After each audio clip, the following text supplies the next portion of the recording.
Jeez.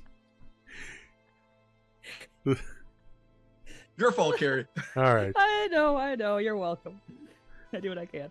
The scent of decay and death is intermingling with the smell of brimstone and burnt flesh.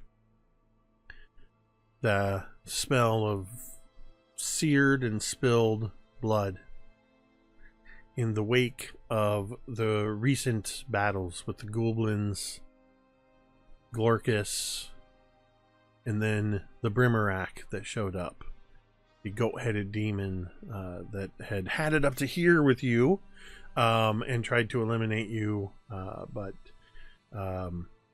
you all were able to remove it from this plane of existence. During that time, the one remaining goblin, Zoduk, who had given you a bunch of information, was trying to slink away, but was spotted, and a sliver of broken bone was hurtled across the room, striking him in the head, and he ceased moving. You are beneath the boneyard of the Sandpoint Cathedral.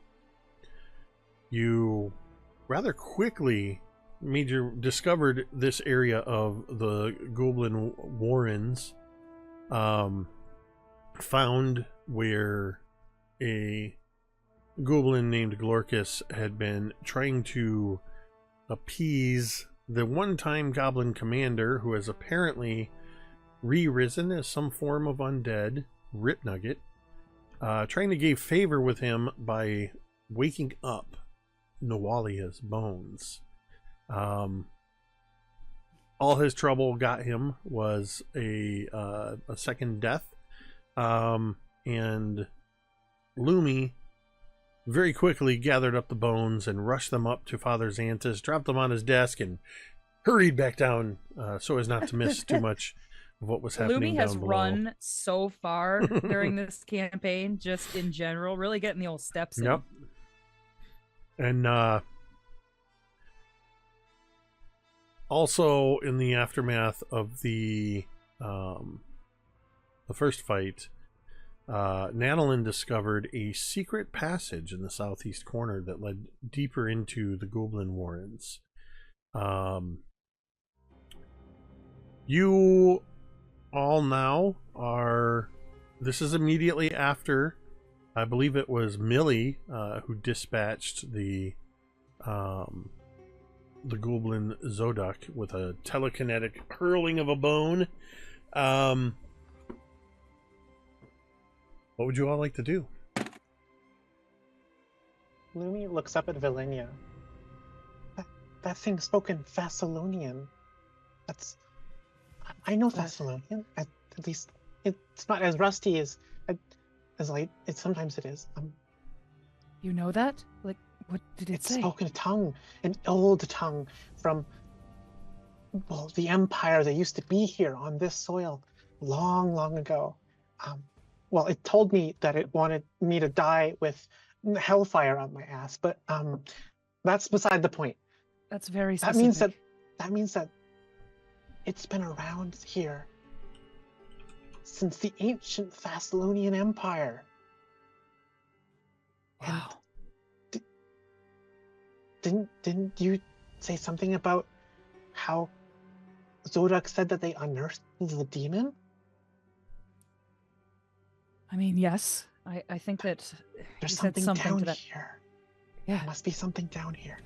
I gotta check it out. Just a moment, please, before we go any more checking. Which way does that secret door that you found open? Does it open towards us or towards the other one? Because I would hate for a group of more undead to start charging for us. Are we going to barricade that open or shut, I mean? I think we already did, Moa. I think we kind of piled some shit in front of You that just so did nobody not. else finds it. No. We were going You to? have not No, we taken didn't. any Okay. action to block the door. Okay. No, No, Velynia, I think that was just in your head. It That was was probably an good. it was an Nuts out of down game here. discussion, but it hasn't happened yet. Seems like there's another voice in there that's having ideas, but I just, So maybe we get the wood from the piles that's up there and we start making a little bit of a barricade or something so that they can't open the door.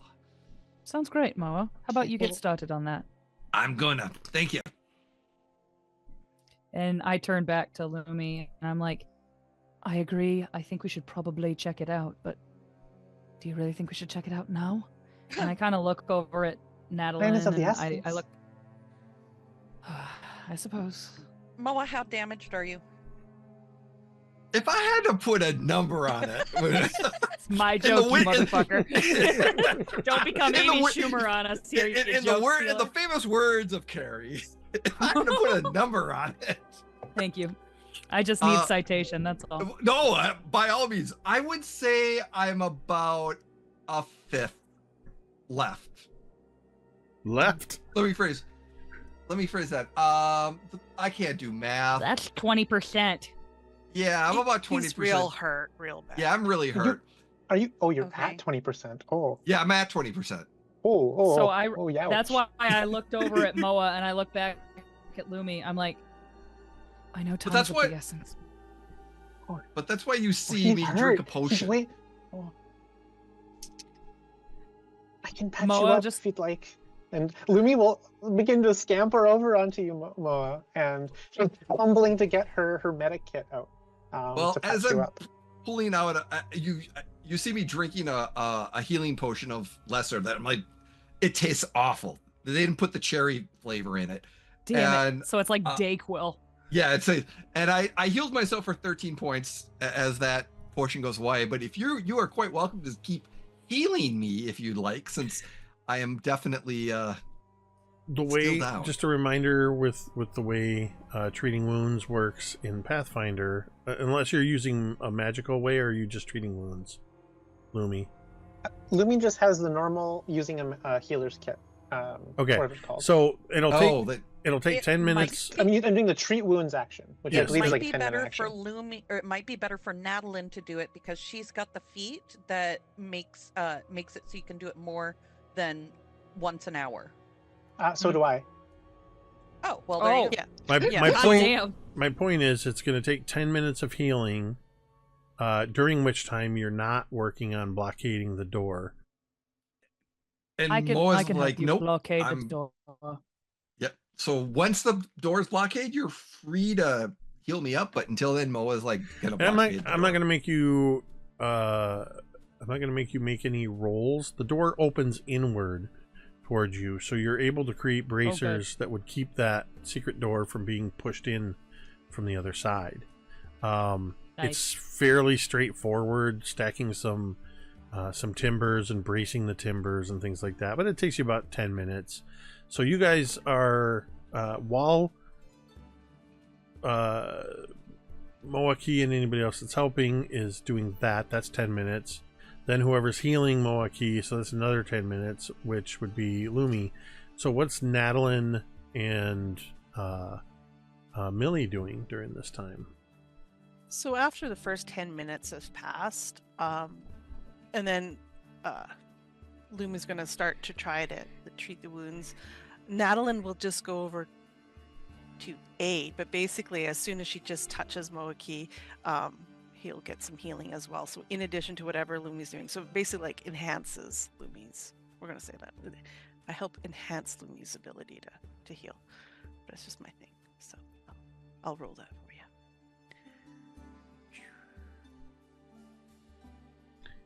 Awesome. Wow, Thank you. that's a good roll. 15. Woo! All right. Oh! And I then think in whatever Lumi I think in the 10 minutes where like Moa'Kee's like building up the barricade, I think that Lumi's like kind of nervously pacing around the cave, just making sure that like she's just checking around every corner and looking at the walls and stuff. She's trying to occupy herself, keep her mind busy.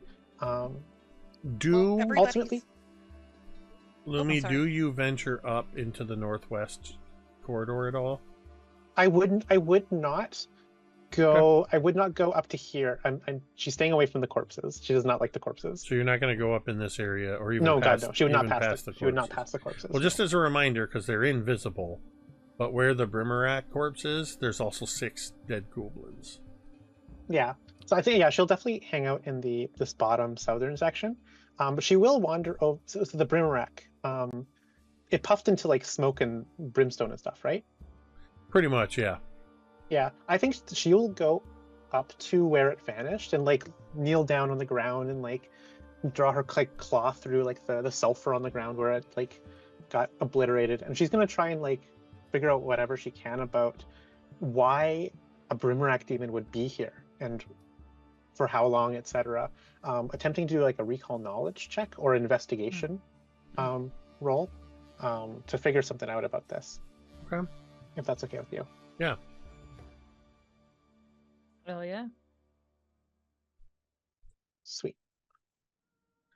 I'm thinking, is this anything other than recall knowledge? I'm looking at my little thing here. What else? Perception? No, that's just awareness. There's no investigation skill. Okay, yeah. So recall knowledge is good for you then, Jake? Yes.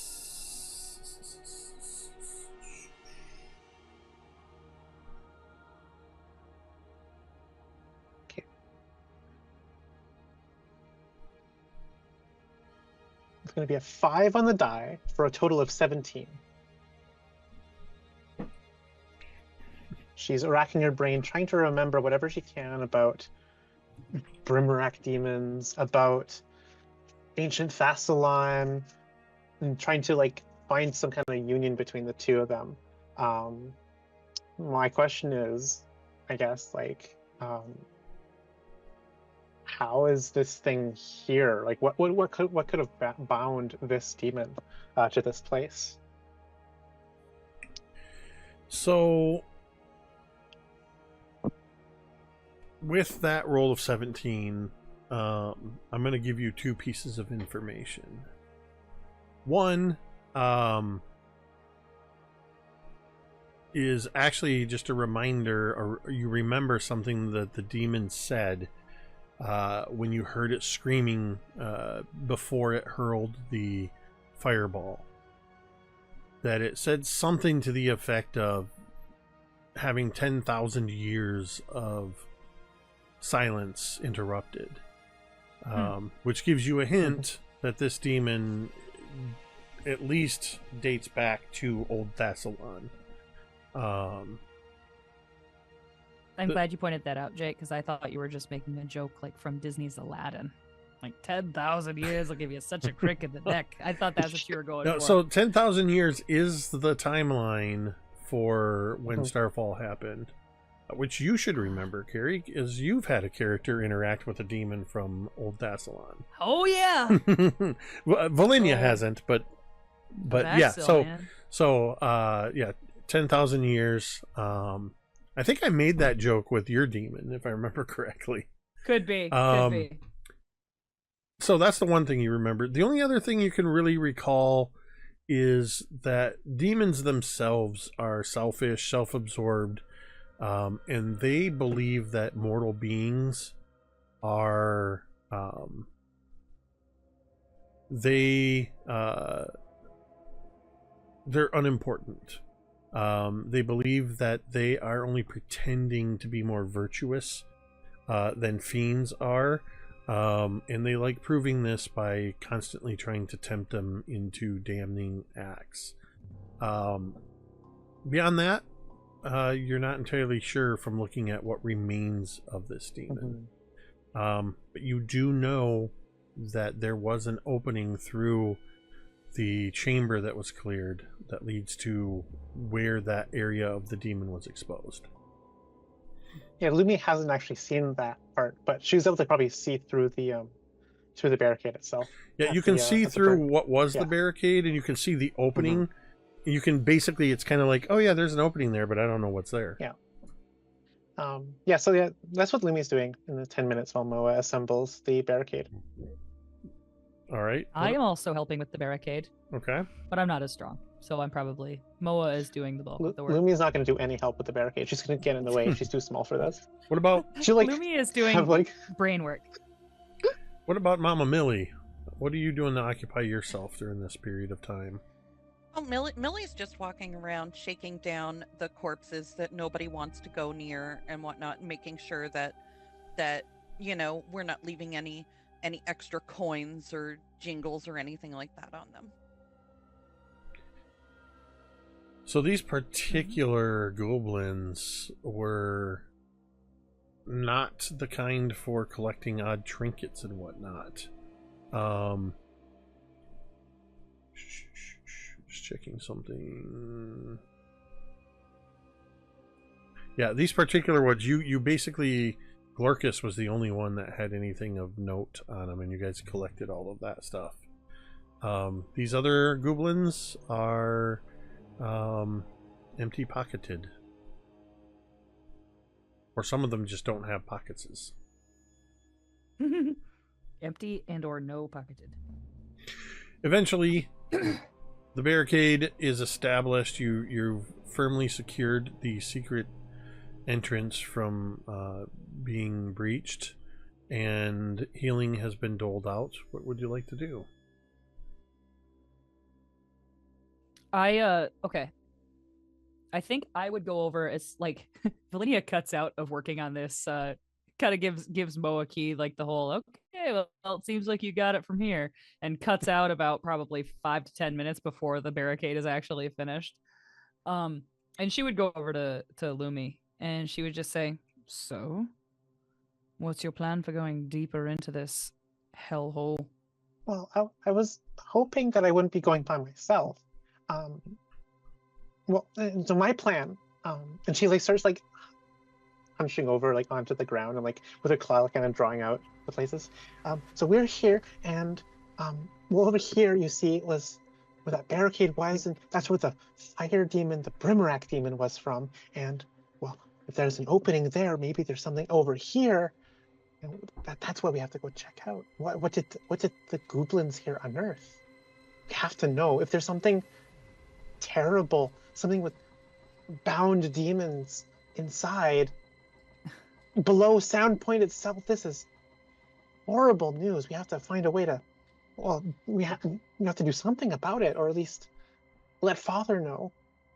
Velynia kind of smiles and she just kind of shrugs and she says, "Well, I was going to try to convince you that we should go up topside and rest, but hearing you talk about it now, I think rest is probably a not going to happen kind of thing for you right now." Not right now. There's too many stones unturned at this point. Too many stones unturned. Well, very well. Yeah. Lead the way. I didn't mean that literally, by the way. We can leave like stones on the ground. We don't have to actually turn them over. It's a. We can it's a leave figure of several speech. stones. Alrighty then. turn. Unless there's like something important under them that we need to find out, Can then everybody maybe we walk? should turn over some stones. Yes. Can everybody We're all walk? set. Are we good? We're all set, Mama Millie. Yes. We're all Fine. set. Time to Okay. explore some more. No. Apparently. We gotta. No, we We've got- are going back up so that we can form a plan, heal a little more. I'm good. Thank you very much. I appreciate it. We gotta check the room. The room where this demon came in may have Can I something. at least take a peek? I Can I at least take appreciate Please, what Miss you're Millie, can trying I to please at do, least take but a I'm peek? going to remind you, motherfuckers, that in the side chat, we had agreed to not explore more today. We decided to go topside. Eventually, yes. Agreed. It's up What? to you. What's one room? It's the demon's dead, but there might be something that's more powerful if somebody gets and destroys We can know- Sandpoint because we Yeah. didn't take it to secure it. We at least need to know what we're dealing with here. Exactly. There might Well, be some I'll tell you writings. what, if there's something Listen. more powerful in here and it's going to come up out of the hole and try to get us, we will have the advantage for being on our turf instead of down here in the unknown undead hole. Listen, I agree with Lumi. What look? What could it hurt? I'm quick on my feet. I'm quiet. I can give a little peek, do a little glance. If there's something terrible in there, I'll probably turn white as a ghost, and then I'll slink back, and I'll tell you all what is in there, okay? You're already white I'll as a be right ghost. behind you, Lumi. I'll be right. Come on. Don't worry. I look at Millie and I kind of like shake my head and like shrug. One look. Just one look. Quick, and then we leave. I think it might be okay if they look but don't touch. Don't you think, Millie? I look at think it's Lumi. all fun and games until somebody sets off a trap and blows off their hands. I mean, I suppose I could go up ahead and make sure there are no traps.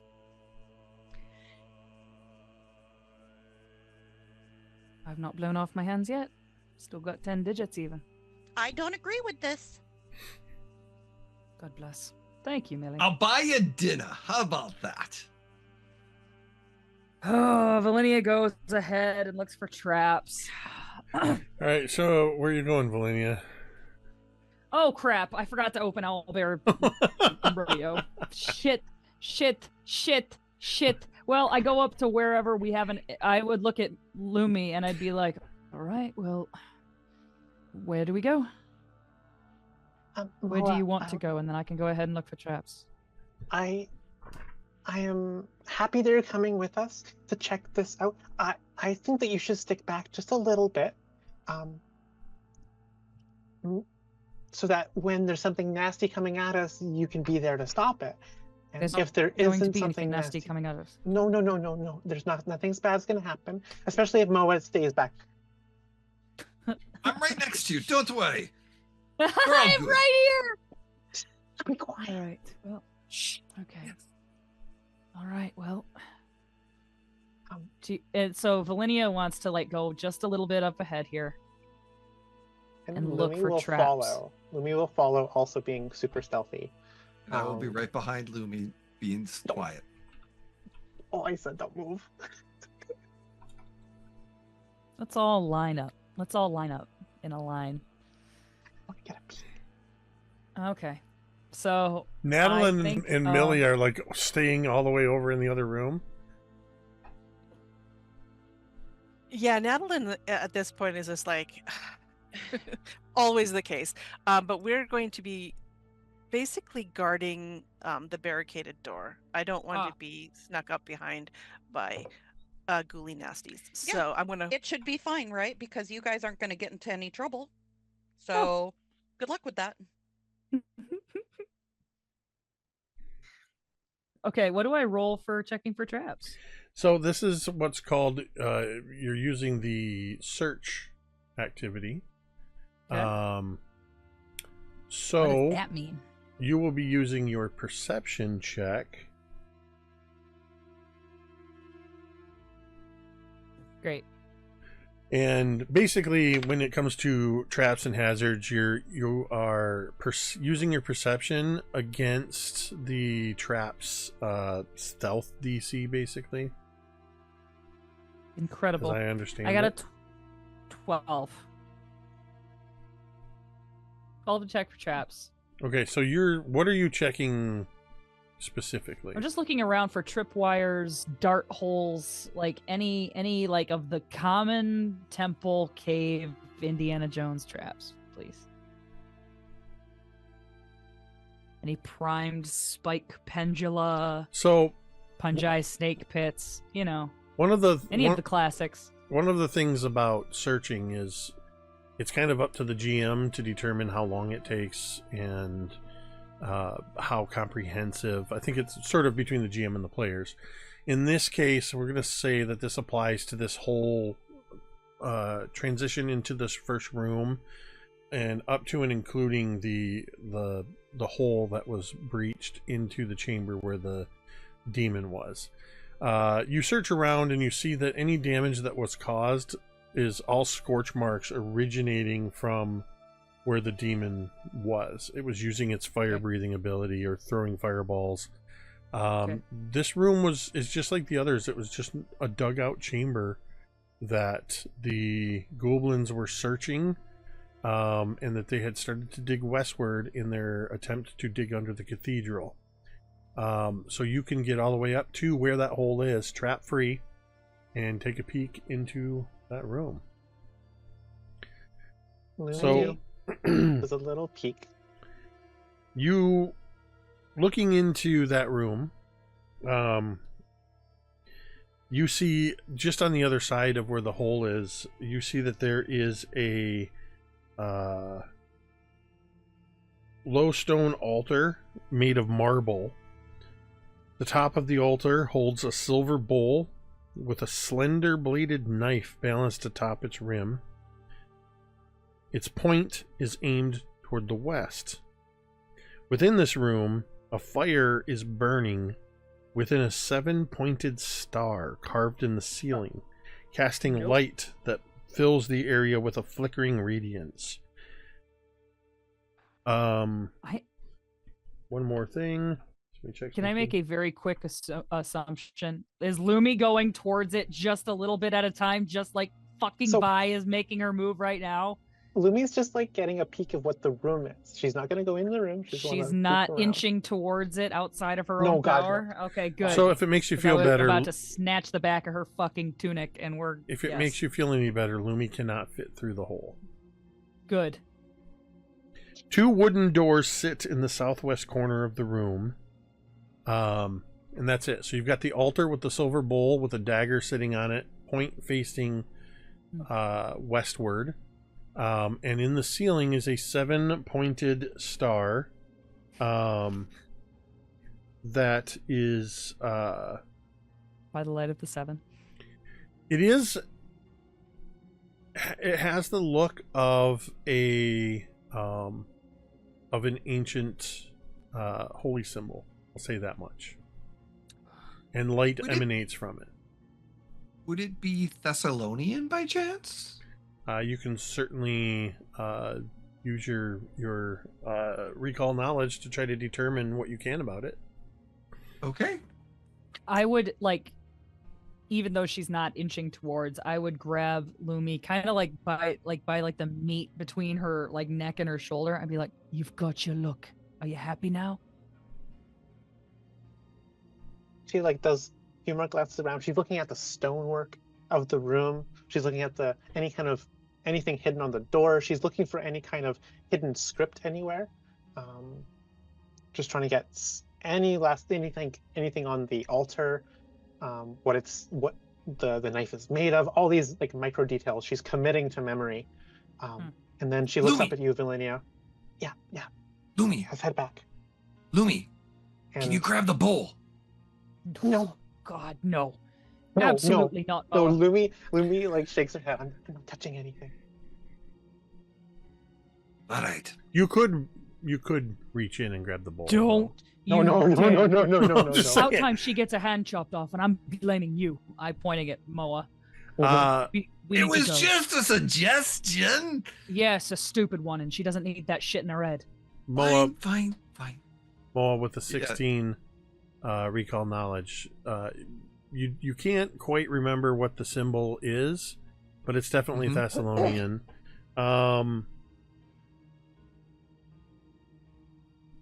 You, on the other hand, Lumi, recognize it as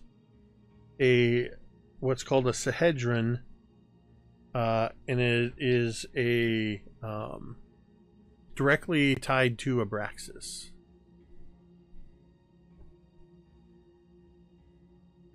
Sahedron? It's like this one on my talisman here. And she'll lift up her talisman, her amulet on her neck. It's the same 7-pointed star. That one though is for Abraxas. Braxis.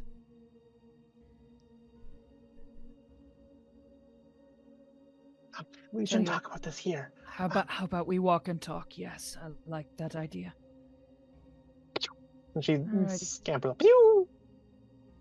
And I would Runs back. go as soon as I like turn the corner. Oh God, I'm almost stuck in the wall like Millie was that time. As soon as I come around and be like, well, we can go back up now. Nothing happened. What do you know? See? All my hands. All of his hands. Any activity at the secret passage, ladies? No thuds, no bumps, no little on the other side. Nope, all's quiet. All right. Well, I need a we've drink. done all we can here. I need a bath. As Lumi hustles back to the rest of the group, can I make a recall knowledge check about Abraxas in particular? See what I know about him, or her, or them, or it. Because I unfortunately don't know anything about Abraxas. Yes, Never you heard that name can. before. You can attempt that. Sounds demonic. Well, I imagine it'll be. Actually, no, it doesn't matter what roll it is, because I just use my roll here. It's going to be a 28. Goodness gracious. Damn. You're so knowledgeable.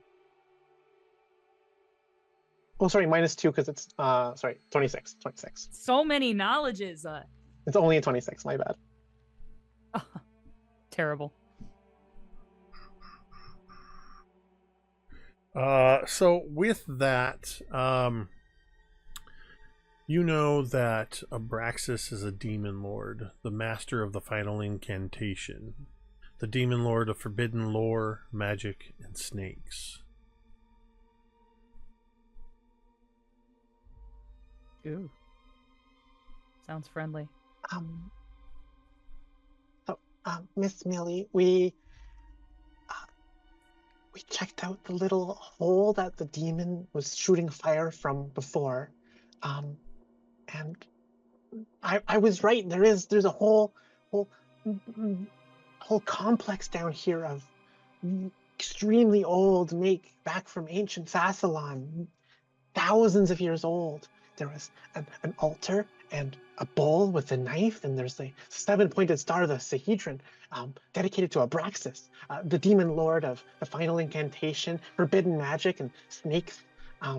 And there's some doors leading out further into wherever it goes. It looks like, I think that's where the goblins were trying to dig to. The goblins, I mean. Are we having this talk as we're kind of like walking out? This is what Lumi says as soon as she sees Millie. That's yeah, awesome. Just yapper boxing right at her. And well, but the hole was too small for me to actually fit through. Moa said for me to grab the bowl, but I did not go in and grab the bowl through the hole in the wall. And I was so proud of her, Velynia says as she's like picking her nails with the end of her dagger. She's like cleaning them out. Oh, that's a good job, dear. You know better than to listen to Moa and his crazy ideas. The last time that I listened to Moa's idea, I was sore for a whole day afterwards. It's like he has a fucking feels like he has a fucking ace up his sleeve or like several dice. It's the weirdest thing. Lumi, that was just a slight burn on your hand when you tried to grab it. It wasn't, I honestly say, I mean, Vela should have picked up on that trap, but I'm, can't blame someone for, it was gold. It was gold. Velynia shoots you such a withering look. And like, if several members of this party probably didn't owe you a life debt by now, you would be dead already. Like, this is, she like stops picking her nails for just a second and just looks at you, and you see her like kind of tense up and like take a deep breath, and then as she exhales it, she focuses on her nails again. Lumi tries to dispel the tension in the room. Miss Millie, I think we should go up now. I think that's a fine idea. I'm sure everybody would like to get some food, get cleaned up, she says, looking at all of the goblin guts splattered all over her dress and apron. And and I'm sure that you probably want to do a little bit of research, maybe, on some of the things that you saw. I'm sure there's all the books that I've read. There's something about this. Absolutely. I have to know, why is there a room from ancient Thassalon right below our feet? Has it been there the whole time? Well, given where you went and That's right where below the we cathedral. are, it seems to be right below the cathedral, so perhaps your father has answers. That's a good thought. He'd be That the first freaks me person out I a would little ask. bit. Is there like a library or scriptures or something like that inside the cathedral, Jacob? I assume there would be. So Like an archives or something? there's some degree of information. I think Lumi would know the first point of It's- kind of like anytime you go to a library, even if you sort of know what you want, for more esoteric stuff, you may go first to the librarian. Father Xanthus is usually able to kind of point you in the right direction.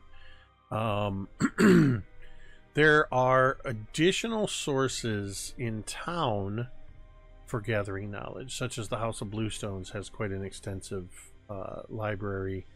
There are things that I have tagged library that could be considered research locations, depending on what you're trying to find out. Research doesn't necessarily mean just a library. Research can mean finding the right person or people to talk to as well. I imagine that part of the archives and library in the cathedral is all the books that Lumi's borrowed and forgotten to give it back. True. That's like its own little area. It's like Lumi's overdue fees. And she gets a little bit self-conscious about the fact that she hasn't given them back. She's like, well, I can't give them back now because they're going to yell at me if I give them back. So I have a little stash of books that I've forgotten about. Let it ride. That's amazing. Well, I I'm imagine sure- Velynia starts climbing the rope. I'm sure that the archive probably isn't complete because several records were probably lost in that big old fire. Yeah. Yes. Father Xanthus always used to talk about, well, when I was choosing books for him to read to me before I could read, he'd always tell me that there was books that that he wished that he could read to me, but we don't have anymore. But that's why I try to collect as many books as I can to help refill those shelves. And remember that one time that we were in Magnemar, and I spent the whole day in that one bookshop and came out with a big bag full of books? Yeah, well, those are my books now. Those are Father's books now. So eventually, you guys make your way up, sort of from the view from below. We hear Lumi's voice sort of growing distance as she clambers up the rope, and we'll sort of cut to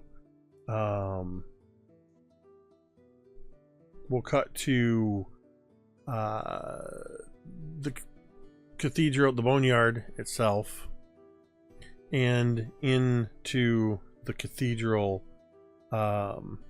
Is that your plan, is to go straight to the cathedral looking for Father Xanthus? So Sure. Yes. We have a reward coming, don't we? Yes. we Hell do. yeah, we do. Hell yeah, we do. So you head Velynia is all about that. into the cathedral, and as you all sort of enter into through the entrance into the cathedral proper, you hear raised voices coming from inside, and you can just see through the little foyer that you're entering into one of the many temple areas, sort of in the open. You see Father Xanthus standing there, and He already looks concerned. there is an angry looking aristocratic man who, because of the fact that you are all Sandpoint locals, you would recognize this man as Karn Scarnetti. as this is the conversation you hear as you sort of walk in. You're playing with fire, Abstalar. Bringing back the spirit of a madwoman.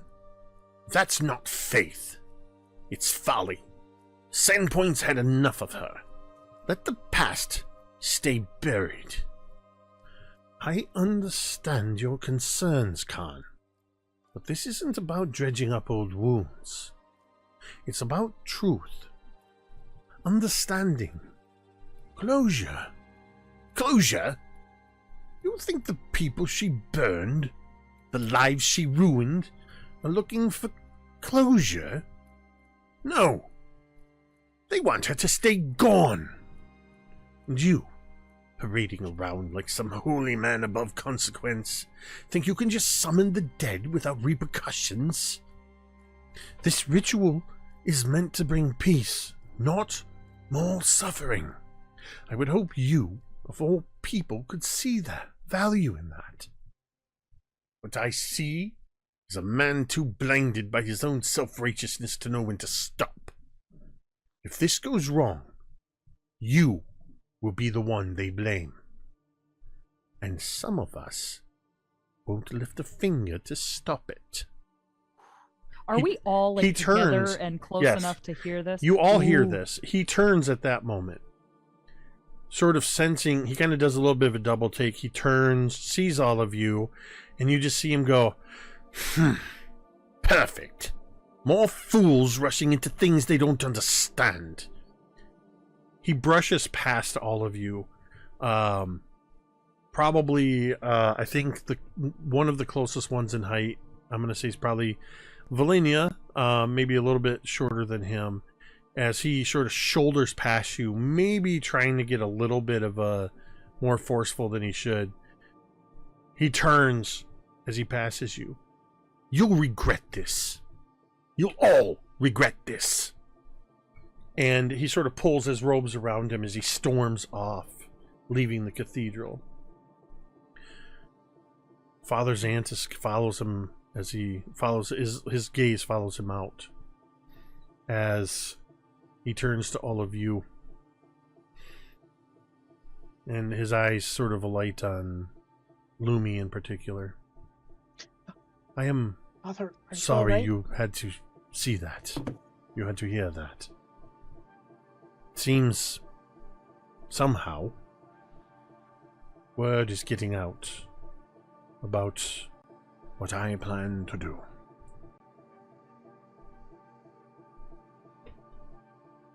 Well, regardless, we got your bones back.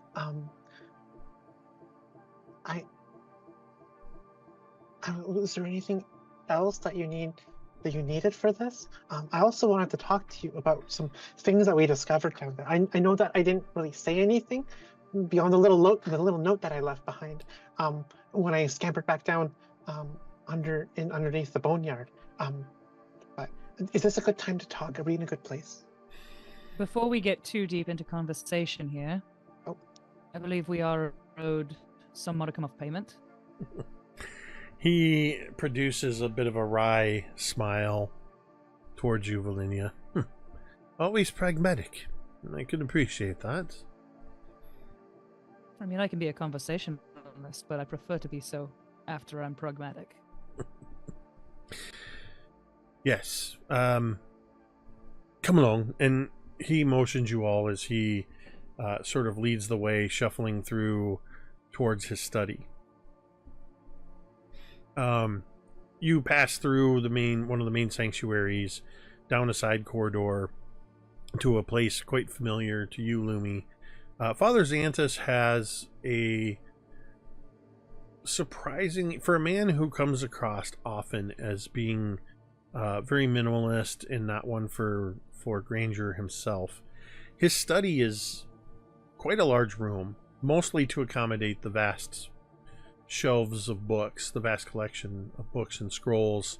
But there's also a lot of apparati of various religious or arcane import, things like astrolabes and scales and charts and There's also a lot of plants in here. Father Xantus is sort of a hobbyist horticulturist. He has lots of like hanging plants and things filling in the other spaces.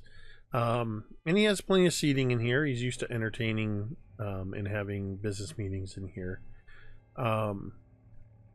So as he enters the study, he kind of heads towards, you can see on the main table or main desk of his, where the wrapped bundle of Noalia's bones sit.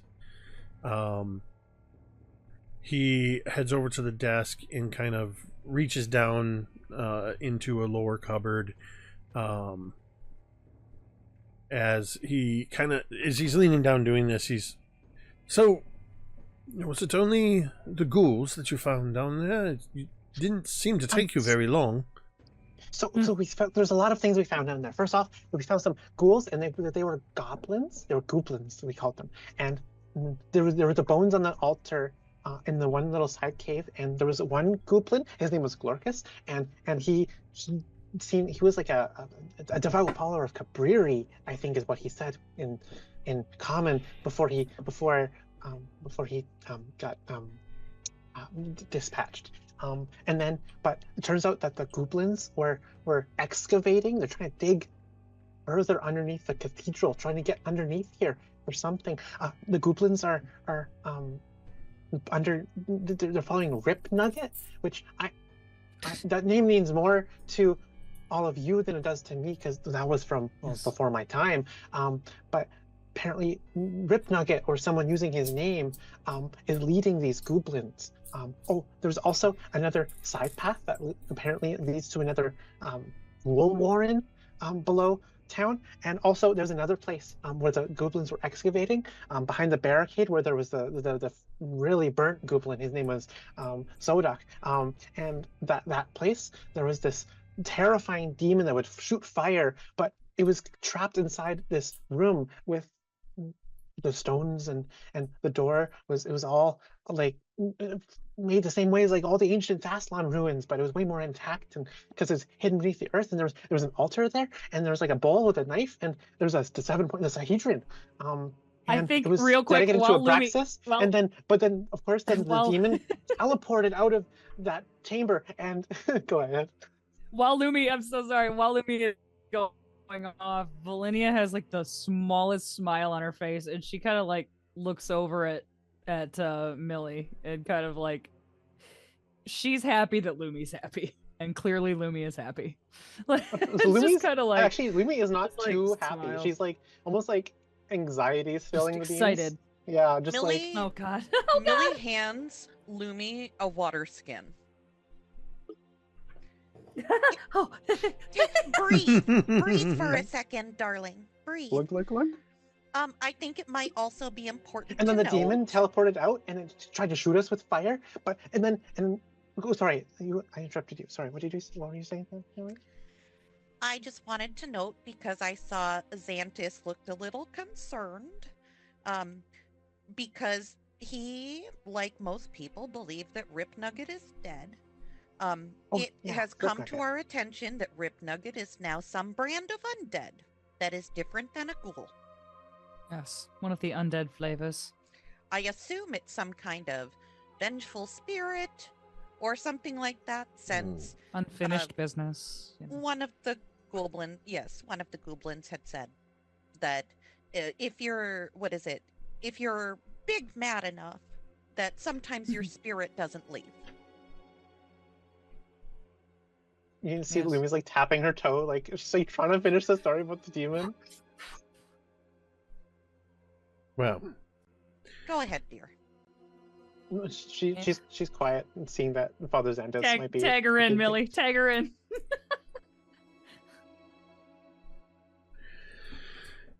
I was mistaken to think that you, in such a short time, did not learn a whole lot, but it seems as though you've uncovered quite a significant amount. As he says this, he's kind of reaching down and he places individual bags of laden with gold coins. He places 5 gold pouches, each containing 75 gold pieces, as promised. Thank you. So you, he just sets those there for you to retrieve. But he says, it's quite a significant amount of information you've thrown at me, but it is distressing to learn of the apparent return of Ripnugget. I had thought him long dead, as we dispatched a group of adventurers 17 years ago to a place out in the hinterlands called Thistletop to take care of Ripnugget and his goblins. It seems his spirit was restless enough that in some fashion he's found a way to return. It is distressing. But perhaps more immediately distressing is the fact that you say there may be more tunnels and more ghouls yet below the boneyard and even the cathedral. Yes, Father. And don't forget about the demon too that was trapped in there. And sorry, go ahead. Was is the operative word. I'd be more worried about the ghouls. Natalin? Yes, as I was about to say that it's quite distressing, Father, that there was a secret passage that, well, we did not check it. We were not comfortable with that, having just fought a bunch of them ourselves and taking, it was quite difficult, to be honest. But the one of the creatures, before we dispatched them, did mention that there was an entire group of these ghouls underneath the boneyard. It's quite distressing, not only that these things exist, they're causing a blight on our land if we let them go. Who knows what Sandpoint would be, but even more distressing is why? Who's bringing them back?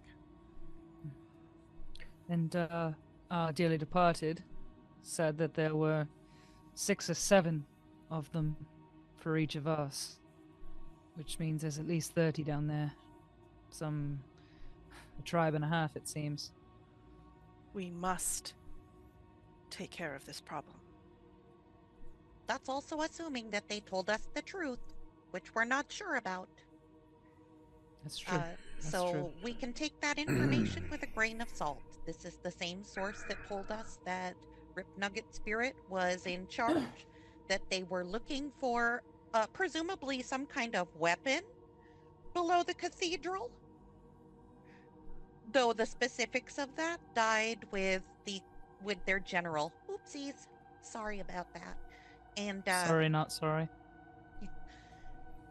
And also, it might be worth noting that they had Nualia's bones because they were going to attempt to raise her. You're not going to try anything like that, are you, Father Xanthus? Before I answer for Father Xanthus, I would like you and anybody who would like to make a sense motive on Father Xanthus. Sense motive is... Oh, yes, I guess it is a thing we decided. Yes. Is it just perception? It is a perception check. I got a Is this 25. Is this sense motive only for like truth, like lying or telling the truth kind of thing, or there's like getting a vibe on his feelings? It's a General vibe check. Vibes. It's a vibe check. Because so Lumi would believe Father Xanthus wholeheartedly, however he's feeling, but she's also really in tune with how he might be feeling. So that's what I wanted to know. Yeah, it's not quite like insight in D&D is used almost like a lie detector. I would definitely say in our game, sense motive is a vibe check. You're trying to get a sense for the vibe. So, and I think maybe Lumi is a little too close to Father Xanthus to like you said, you trust him implicitly, so you're not even looking. You're not even looking for any subtext or anything hidden. Moa, Velynia and Millie both got 25s. Moa not really noticing. He's just sitting there waiting, just Yeah. kind of paying half attention. But listening. Millie and Velynia are very discerning and perceptive. And you can tell as you are relaying all of this information, particularly as you talk about Rip Nugget and them trying to awaken Nualia's spirit. You see Xantus. You can see that he's more worried than he's trying to let on. And I think Xantus, actually, if you have to roll a sense motive, I think Xantus needs to roll to see if he notices you noticing. A sense motive. Right. Which then, of course, leads to the sense motive and beyond. So I'm going to have him roll just to see if he notices. Ooh. Is that an 8 or an 18? That looks like an 8. That's an 8. That 18's at an angle, babe. Yeah, I think Xantus, for a moment, Velynia in particular, Millie, you see Xantus when you ask him this. He avoids your gaze for a moment. Mm-hmm. And then he takes a deep breath.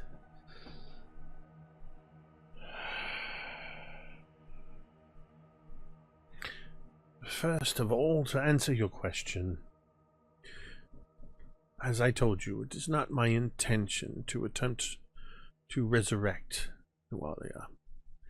I wish only to be able to speak with her spirit, to offer forgiveness, and perhaps a chance for her to seek mortal resolution and rest. But I fear that the very things that have motivated me to want to seek this absolution for Nualia, they have been festering below the surface of Sandpoint this entire time. Enough so that this Rip Nugget goblin leader has apparently been resurrected in some sense.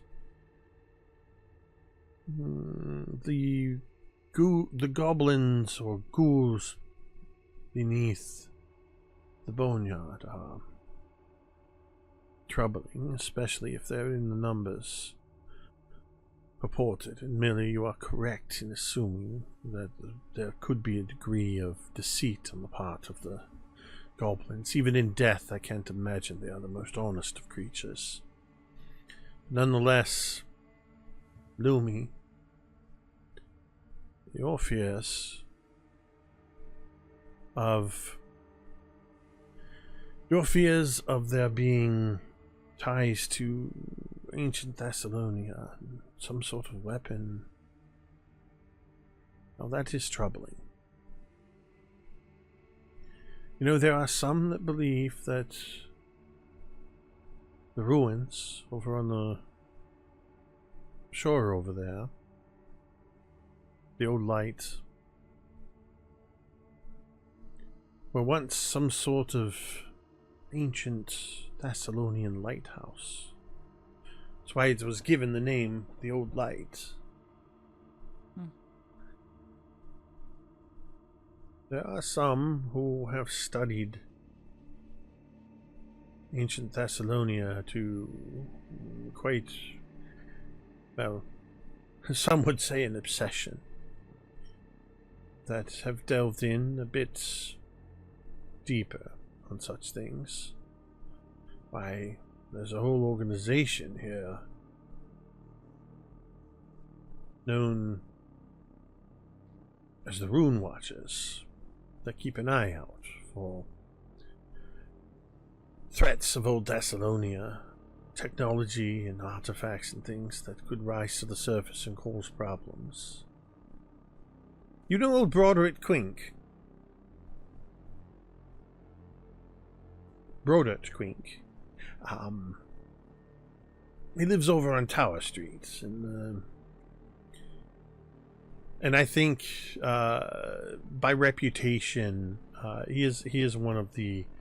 He's a human, but he's one of the more senior residents of Sandpoint, and he is known as something of a sage. I think all of you would have at least heard the name, if you don't know him directly. He prides himself as one of the foremost experts, in his word, on Thessalonian lore. Nonetheless, if there are additional tunnels beneath the cathedral, beneath the boneyard, I would beseech you all, please, continue your search. It's worrisome that there could be, even with those sorts of numbers, ghouls that could at any moment make their way to the surface. It's not something we need. Now, you saw Mr. Scarnetti's attitude.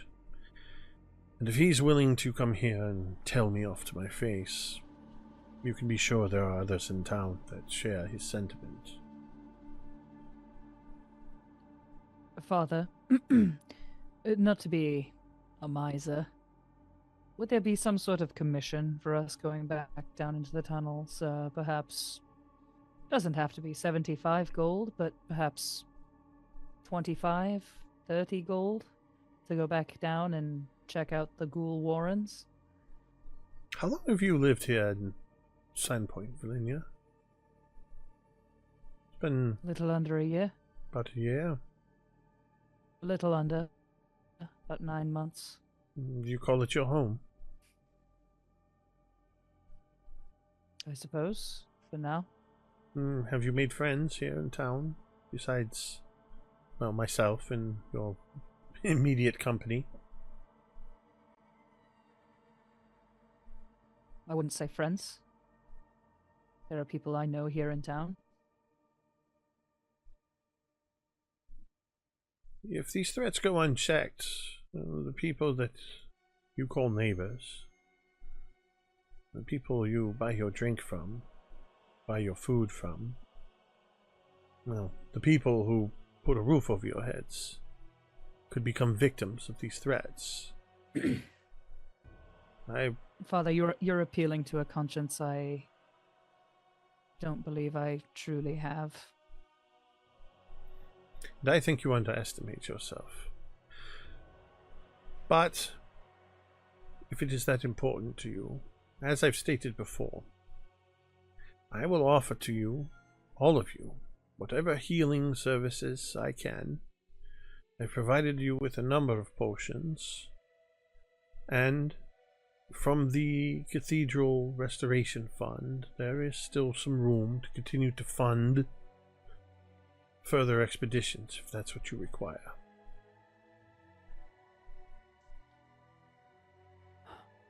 I require nothing, Father. This is a thing that must be done. These foul beings must be eradicated. They must be put back to rest. Gold just helps the process. So I'm with Val. Better to,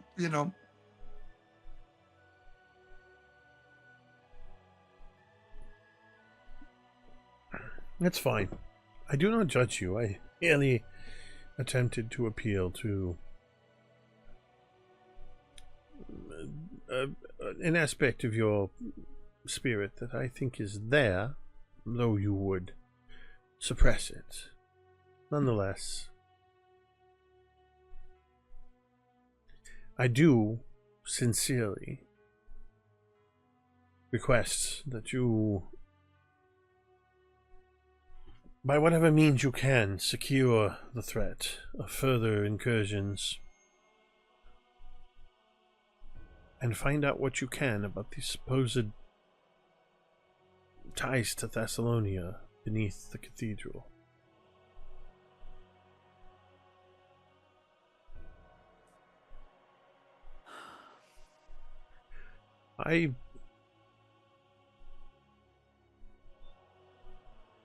Natalin, your sentiment about the ghouls. I have to say that I agree with you. Ghouls are an abomination. They are perversions of death and the afterlife. They are evil, and they desecrate the graves of the beloved of Sandpoint.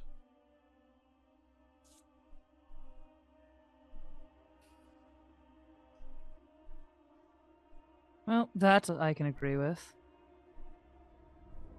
I'd be willing to go back down if for nothing more than target practice, I suppose. Well, I reckon that if there's Thessalonian ruins underneath there, as Lumi saw with her sharp eyes, I imagine that there might be some Thessalonian artifacts also. So perhaps if we could make a deal where if there's nothing particularly religious, we could keep said artifacts, then perhaps it might be worth our while. Now there is an idea. I hold no claim to anything that you should find beneath in the ruins beneath the church, if there are such things. I would caution you about the unknown, I guess. Don't make assumptions. In many cases, you're going to be potentially dealing with things that are well over 10,000 years old, whose purpose, let alone identity, has long since been forgotten. But I understand the nature of adventuring. I was once an adventurer like you. Oh, How Father, did that how's end your for you, knee? Father? I'm sorry, I was just gonna, you fucker! What happened? I got old. Well, Father Time is undefeated, as they say. Well, anything you I find, can get on board with some artifact hunting, I suppose. anything you find, you may find old Broadet Quink, or the Rune Watchers themselves may have some vested interest in what you may find, and sharing the information at least with them can only endear you to them. You might even improve your reputation with them, you might say. Millie hands Moa'Kee a hanky and says, Father Xanthus, I'm assuming then that you probably don't have any knowledge of the ruins beneath the cathedral? The news that you've brought me is news indeed. It's not something I was aware of. And I would say that your sense motive from earlier would still carry through. He seems sincere in this. This is very surprising and was troubling to him that there may be something potentially more dangerous than the ghouls beneath the cathedral. Oh, beans. Well, it was worth asking. Well, Father, if there's nothing else, and then Velynia would go up and like take her little coin pouch and kind of like toss it and catch it. You're like, I feel like we could maybe everybody take a little me time, perhaps reconvene, and we can discuss our plans going forward. Perhaps tomorrow.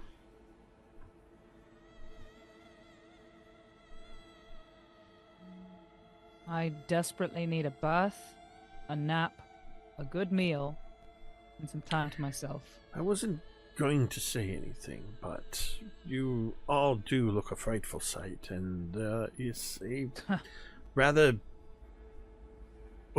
odorous aura about you. Thank you, Father. We appreciate your politeness.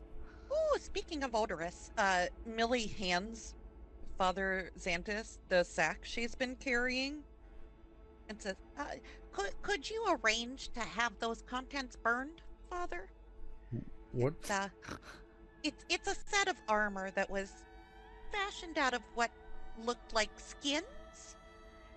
And I didn't want to leave it lying around for any other goblins to get and don. Okay. I will see that these sanctified and disposed of. Alright. And he sort of picks up this bag and just like, I will take care of this. And he puts it into a basket next to his desk. And I think with that, we are going to go ahead and take a break. Hey, mazel. We Good job, team. We didn't die. We put our Yet. noses into some trouble and didn't lose our noses. So, good day. I've got to say, when Moa said, hey, Lumi, can you grab that bowl? There were, what, like 3 of you that were like, no. I would love to see like the frame capture of like right when he suggested that, because I guarantee my face was like just immediately like teacher face. Even Vi was up there going, when I was like, you could reach it if you wanted to. That's the worst idea ever. All right, we're going to go ahead and take about a 10-minute break. Just... We will see you on the other side. Let's shall. Yeah. Woo! And we're back. Woo! So, we are moving into, we were just talking before we kind of came on the air here and realized, hey, let's continue this on air. We are moving into a mode of the game that is downtime. Pathfinder has very specific downtime activities that you can do. There's lots of different things you can attempt to do. Things that will require spell or skill checks and things like that. But also I wanted to kind of talk about it in terms of the way I run downtimes, just in general, is because one of the questions that came up was, would there be time to do this? You guys dictate the time. And we talked about this during session 0 a little bit. The way the downtime works is we figure out what everybody's doing, and your downtime lasts the duration of whatever the longest task is. So if somebody's doing a task that's going to take 5 days, then you're going to have downtime for 5 days. So if your task is only going to take you a day or 2, then you could decide to do other things during that time. And some of the things we do will, a couple of skill checks might cover an entire day or 2's activities. There's opportunities to earn income, take long-term rests, retraining, shopping and crafting, a whole slew of things. Plus thinking of it kind of just in terms of a general role-playing, things you might want to do. Like, I want to go talk to certain people. I want to ask around. You guys have some information that you've learned, a couple pieces of information. If this were Baldur's Gate 3, a new dialogue option opens up when you talk to NPCs. Ask them about ancient Thessalonia, or ask them about Rip Nugget, or whatever these pieces of information are. So I want our downtimes to still follow the gaming rules, but also be a little free, a chance to sort of what's the word I'm looking for, like a free play, if you will. I love sandbox. Yeah, little bit of open world social encounters and stuff. So with that, let's figure out what everybody wants to do. Are we just taking turns? So, well, here's what I would like to do first is let's just go around the overlay here. And figure out just sort of high level, what is it that you're hoping to do? And then we'll start to figure out how we're going to address that. So what's Lumi looking to do? So Lumi is very intrigued about the concept of the ancient Thassalon ruin below our feet. She's concerned about the whole prospects of what it is. There's a little bit of excitement to it because, like, well, it's her one super big interest is ancient Thassalon. She grew up in the cathedral, and would you know it, there's some ancient Thessalonian ruins beneath the cathedral that she grew up. So she's going to go over to her buddy, Mr. Quink. It sounds like a slur. I don't want to keep saying it. I'll spell it out here. It makes me uncomfortable. So Lumi's going to scamper through town to the old Mr. Quink, because I think they have a really good rapport, the two of them. Lumi being a very a very eager learner, and I imagine that she's learned a lot about what she knows, or maybe even this is what got her on the path of becoming a little bit of an expert in ancient Thassalon is way back in the day with Broderick Quink. And so she's going to go visit this old man buddy of hers to try to pick his brain about what this could be and what does it mean.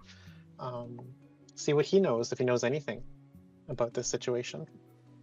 So I guess I'm trying to do a research activity, I guess? Yes. Something along those lines. Yep, that will fall under research. Yeah. I'm going to go talk to my buddy.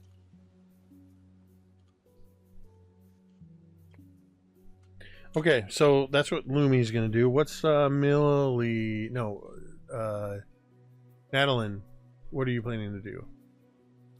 For some reason, I thought you were in the upper left, Tamiko. Or upper right. Natalin would like to research about undead, specifically ghouls, but also other things that could be undead. Okay. And basically, the best ways to vanquish them, things you need to be wary of, and protect against, that kind of thing. I would like to do that. Okay. I would probably, for the places to go, I would either be using Father Xanthus's archives and the House of the Bluestones. Nice. Lumi could even have it directed to you where she keeps her books about undead monsters. Where she definitely has a book about undead monsters for sure. Okay. Velynia. Yes. Well, in the immediate future, probably that same day, honestly, when we get home, Velynia would I think Velynia would probably take her armor off before she even goes near her bed because it stinks so bad. And I think she would probably even just run her armor to a cleaners. And somebody who she's used before. Somebody the dry cleaners essentially, but somebody who knows how to work with the leather and not make it shrink and not make it crack, and somebody who she's worked with before, and just asks them to do whatever needs be done, both with repairs and the deep cleaning. And then I think she honestly desperately wants a bath and a meal. She would probably get a meal on the way back, kind of something, just a small meal. She would get back, see if Jolin can fix her up with a bath. I assume there's a bath area in this, a private room in this hostel. And she would want to open her mail. Her mysterious scroll from SC. And then in the next couple of days, if everybody else is taking a couple of days. Velynia often makes a little bit of extra money just like working at the docks, kind of like in a port or role. She helps load and unload ships.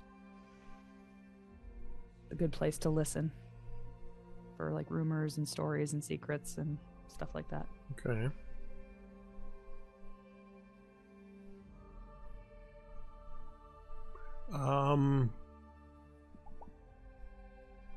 Sorry, I'm using the document that is supposed to make finding things so much quicker, and it's not. I love it. Okay, that's the one place. Where's the other? If your armor's stinking, or if it's clinking. I already know We'll where fix you're it. getting your armor cleaned. Hold on. There's a reason that you can search for things. While Jake Could is it searching for things, check possibly- us out on teespring.com. At teespring.com, we got all kinds of great t-shirts like the one I'm wearing, the one Tamiko's wearing, the one Jay is wearing, and so many others. You can get them on t-shirts, tank tops, hoodies, mugs, stickers, and all kinds of other great stuff. Teespring.com. Just click the link in the description for this video. Rovanki Tannery? I already got that figured out. I'm trying to find the stupid dock works, like the He's docks. on to the next thing. Yep, I already got the armor figured out. I'm trying to find. Nice. Okay. Sandpoint Shipyard?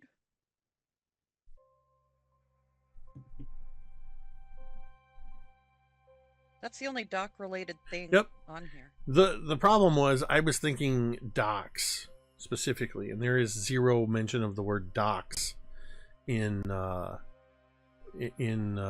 You were looking so, for the word docs. I see. yeah. So okay. All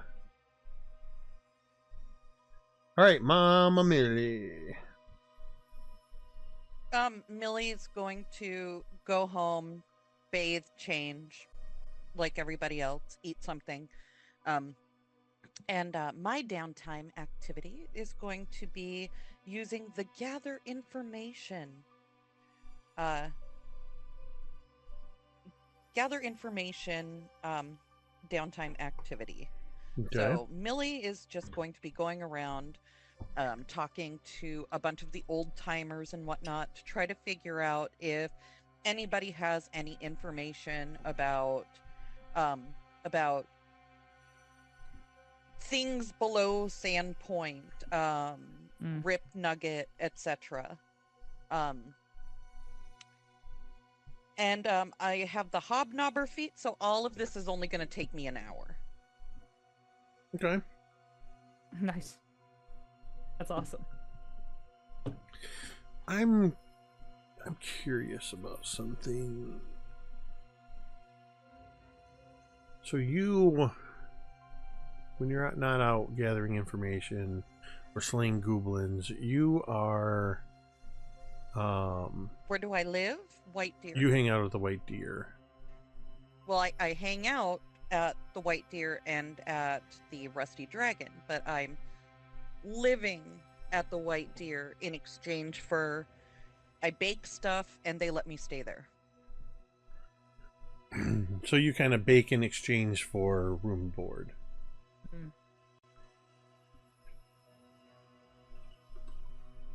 Moa.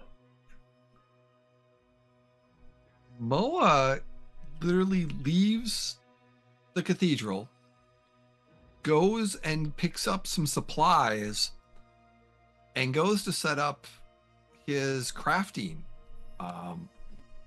It takes him a day to set up for crafting, and he's going to craft a striking rune to be able to put on one of his items, and hopefully it's a 2-day process, and that's pretty much what he's going to do. He's after he sets it up, he might get a drink and a little bit of food, get some sleep, rest, and then the next day want to get that striking rune placed on his wraps, and then at the end maybe go buy a scroll, and back at the individual who he tried to ask for ahead of time. Oh yeah. But actually walk in and go drop 4 gold and go, I want a scroll of it, please. I'm back. I can pay for it now. Type situation. like a little kid and a kid. How much can I get for this many? And just like chucks a bunch of fucking change on the counter. No, it's one of those like I know. I've got money now, so here you go. See, I'm trying to get my reputation up back. That's awesome. Yeah, so depending on how long it takes, for pretty much only a 2-day thing. So that's it. Okay. Overall, it seems like that Moa's task is going to dictate that you're taking 2 days of downtime. His is the longest task that's taking place here. Nice. Perfect. Okay. It's been a long time since I run a game and had literally 3 books in front of me as I'm trying to... Not to mention the resources of the archives and whatnot, but that's fine. And just to make this a little more gamified, I'll re-roll 6s. 1, 2, 3, 4, 5. Moa, we're gonna start with you. You're doing the longest activity, and we're gonna start with you. This is gonna be largely role play. Okay. Just some descriptions of, since this is the first time we're really seeing what Moa does when he crafts. Oh yeah, what do you do, bud? What does crafting look like? What goes into it? Kind of walk us through it. So for Moa, it's getting getting all the material. He finally has gold, and he's always running low on gold because he's always using it to craft it. So he's got his locations. He gets his location. He goes back to the Rusty Dragon, up to his room, just throws it down and just he doesn't even shower, doesn't shave, just barely snacks on something, as he gets his tools out and just gets prepped. And what he's going to be doing is he's got his hand wraps of mighty blows that he found in his adventures, and ended up re-engineering it a little bit, and he's invested, and he's looking at getting this rune kind of etched in it. So he's basically get the tools out, and then that when he's ready, he is going to take a large swig of alcohol and then just start grinding into these small little the rune, and just kind of making the magical arcane symbol for the striking that he wants to put on. And then it's just a matter of, once he's done that day, because he has the formula, he knows exactly how to do this, so it's not a huge setup. It's a quick, I know I've done this before, or I've learned it, here's the steps, boom, boom, boom. But he's very, very meticulous about it, which is very unusual for Moa. Moa's kind of a lot of times just kind of what goes with the flow. This is very, very meticulous, and and no one really sees him doing too much kind of in the prep. But yeah, the arcane energy that he's putting into this, the greenish light and the rune signs that kind of come up. And then the thing that if anyone notices, he's speaking he and she or Menkai when he casts spells. So he yeah, go ahead. I want to ask some questions about your process. Mm-hmm. Where does Moa craft? Probably in his room at the Rusty Dragon. Okay.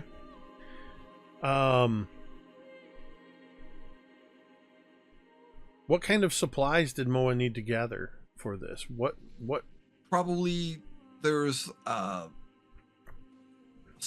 stone. He's got his chisels. It's probably ingredients of certain arcane liquid, bowl, things of that nature that he will wrap the also magical components that he will grind up and put together and infuse this rune in.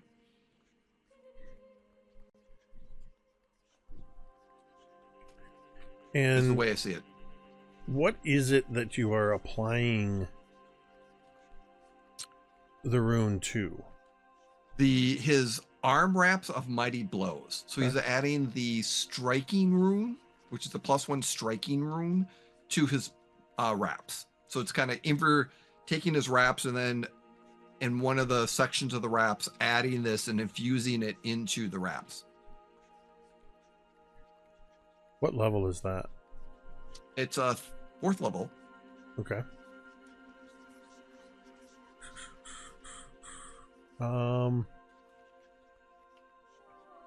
So you spend your first day, because you have a formula, it only takes you a day to do your setup. So a lot of that is going out to purchase the supplies you need, to set up your workspace, create this, like you said, this sort of meticulous space within your room above the Rusty Dragon, or in the Rusty Dragon, which I almost see like people eating and drinking.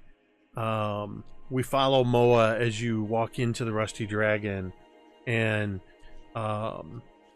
you slap down some money, and Bethana just slides a bottle out from behind the counter, and in the same motion that you put the money down, you swipe up this bottle, and we follow you as you move through, go up the stairs. And in contrast to the revelry happening in the main tavern, is this just scene of Moa prepping for this ritual, and then spending the entirety of the next day carefully etching this rune. I'm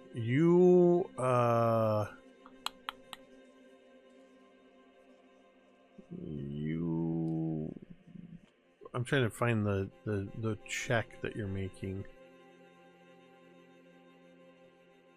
I know it's a DC. Crafting check. It's a crafting check. DC. I know It's the a crafting DC. check. I know the DC. Oh, okay. Okay. Is it a crafting? I mean, yeah. I roll my crafting skill. Okay. Versus the DC. There you go. Okay, so let's go ahead as you're kind of getting in these critical moments of etching the rune, trying to get the striking rune properties just right. Let's go ahead and roll the crafting. Unfortunately, my whatever that damage that he had, my roll was not perfect, and I only got a 17. Which I'm looking at wanting to use a domain dice to re-roll that, because I want a good success on this. Okay, so yeah, a 17 would not even be a success. Now that would be a 24. Ooh. So a 24 is a success. Yeah, your attempt is successful. Each additional day you spent crafting reduces the materials needed. Which knowing that we're going to probably want to go quickly, he's not going to spend any extra days. He's just going to boom, get it done. Maybe in the future he might, but yeah, for today, he's like, I want to get it done, get it ready, get it organized, do it as quickly as possible. And so yeah, I see that.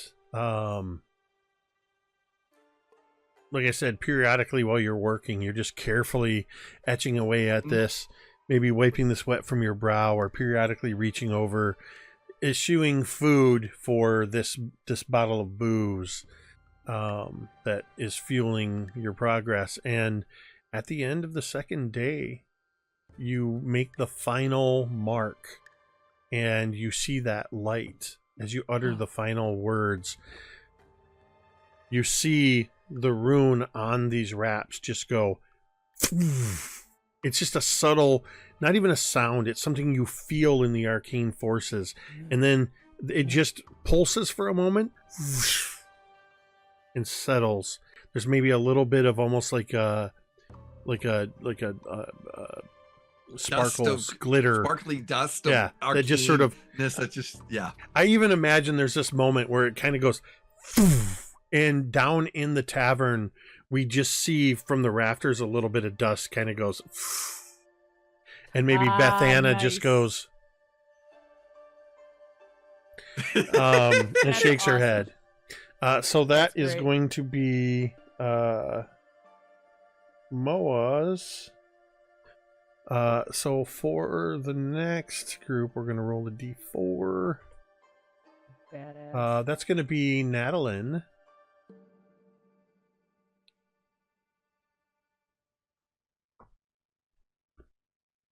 Yeah, so I think the very first thing we see, like, back in time, we're back at Father's, everybody else is dispersing. Natalin actually hangs around the cathedral a little bit longer. She goes to pray at the space for Gosray, and before she leaves the cathedral to go clean up and stuff, she goes to Father Xanthus and she gives him 2 gold for to help in the, I guess not tithe, but to use to do what he needs to do to keep that area Gosray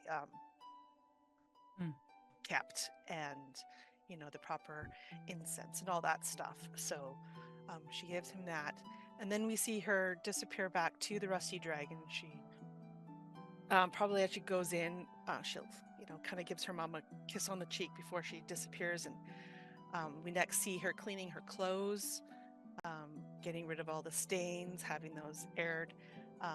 Once that is completed, then she would go to the House of the Blue Stones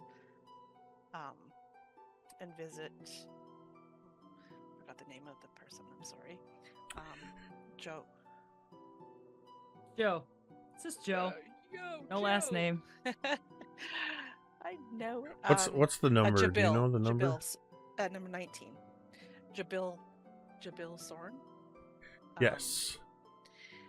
And asked to be permitted to go to her library so that she could research. Jabil Sorn is a human woman. She's a little bit older, gray-haired, very somber. She's never to be rushed. You know this about her. She is often seen staring contemplatively into the middle distance. If she happens to be looking directly at you and you ask a question, she will look past you, contemplating. Often seen sipping tea thoughtfully. Natalin is actually very patient at this because, she has visited Jabil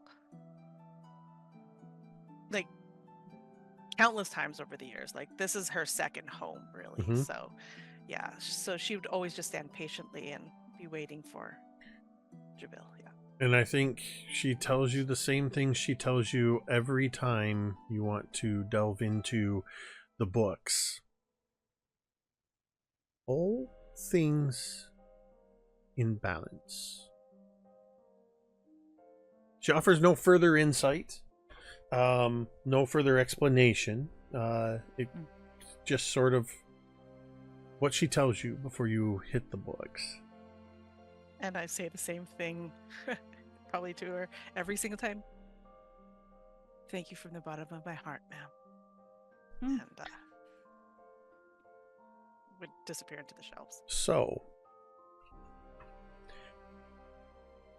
you are going to be attempting to do some research on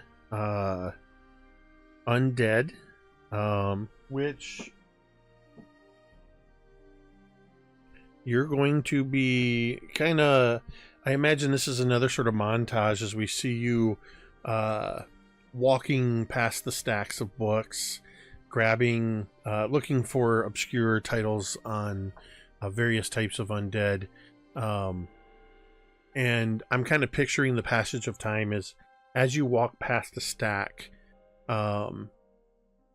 you walk in, you come out with a book or two, and then you're sitting at this table with candlelight, and Jabil's probably brought you some tea. And then you walk past the stack, and when you come back, there's like 5 times as many books. Each time there's more books. Sometimes you're kind of scratching your head. You're cross-referencing what you're finding. It's picture Gandalf That's when awesome. he goes off to Minas Tirith to research before he goes back to Frodo. So you're going to be using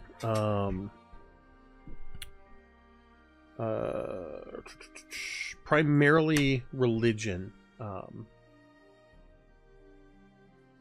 to research the undead.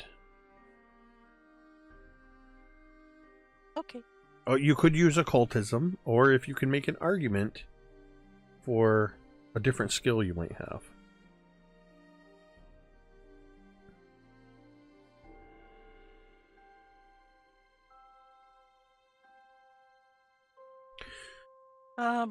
No.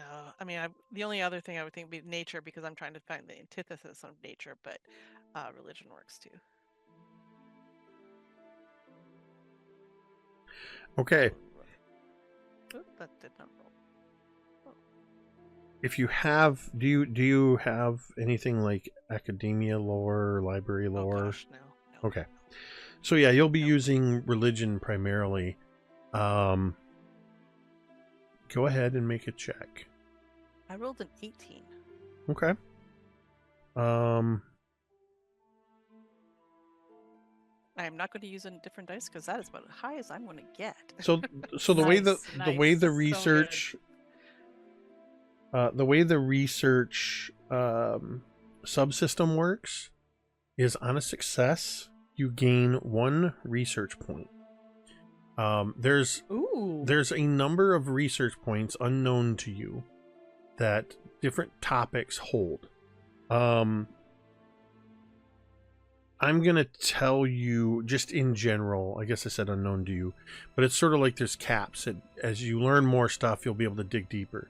Basically, think of 12 as the maximum number of research points. But you're at a level that you can probably only max out at 4.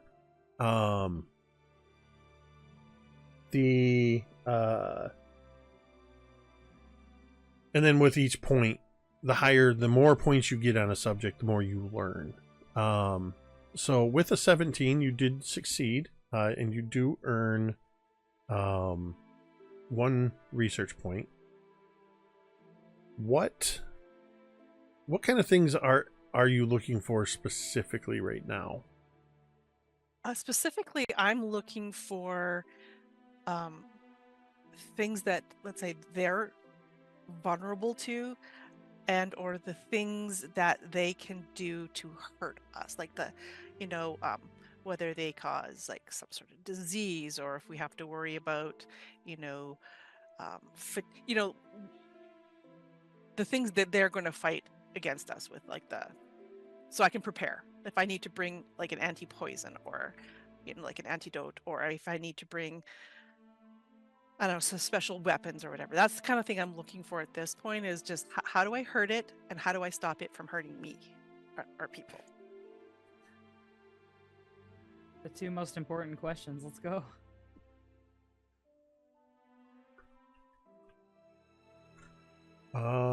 Oops.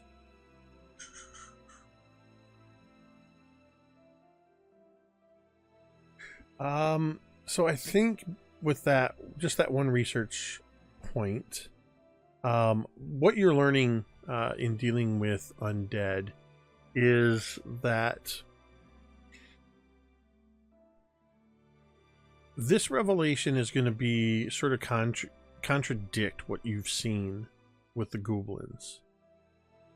Most undead tend to be mindless. Skeletons and zombies and things like that. Most of what you've uncovered in the research is that undead are abominations that are unthinking, evil creatures that exist solely to desecrate and destroy.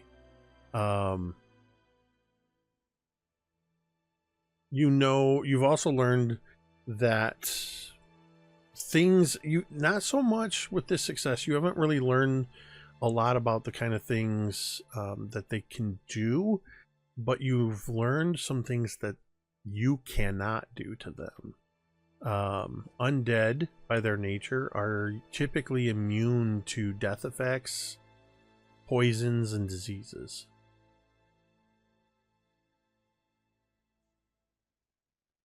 There's one last piece of information you'll get from this. Undead, it's not known how or where they learn this, but almost all undead speak a common language known as Necril.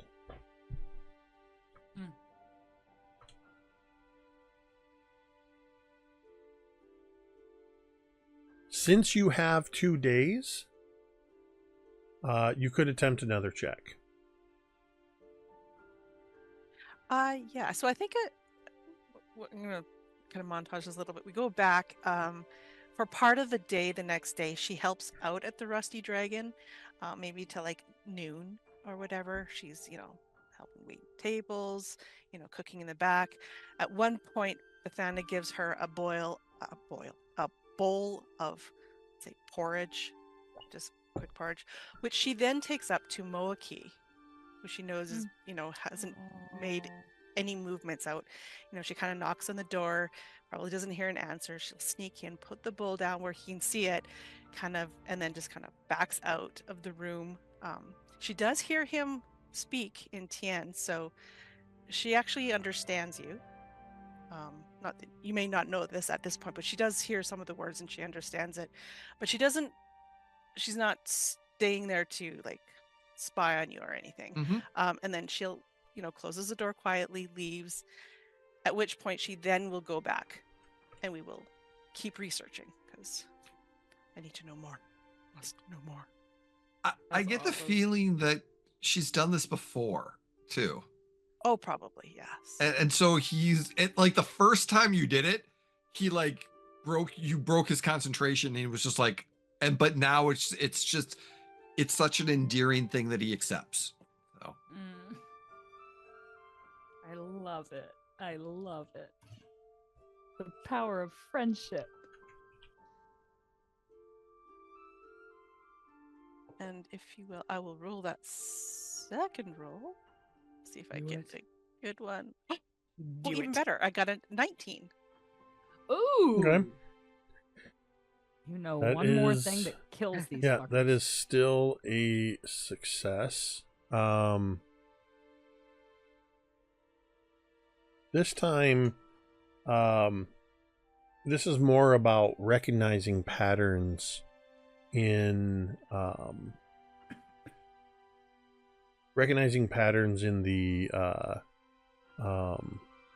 the different types of undead that you've read about.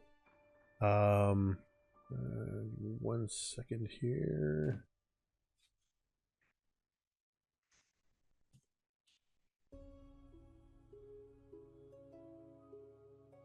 Okay. Looking across at these different types of undead, you see that a lot of undead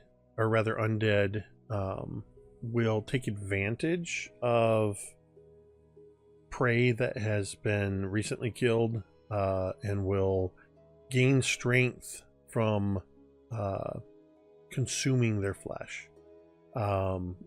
It seems to be a common trait of many undead to eat recently deceased living things, and they can actually heal themselves in that way. Also, a lot of undead, though for whatever reason the goblins you encountered, you didn't really seem to have this, but many undead have they're essentially walking corpses, and what would you expect of a corpse but a powerful stench. Many of them have an aura that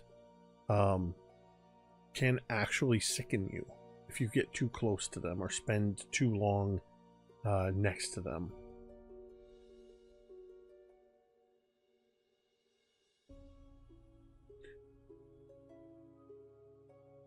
At this point, you seem to kind of hit a dead end. Maybe you're just too tired from reading the same books over and over and flipping through them. But that's the extent of the knowledge you're able to gain.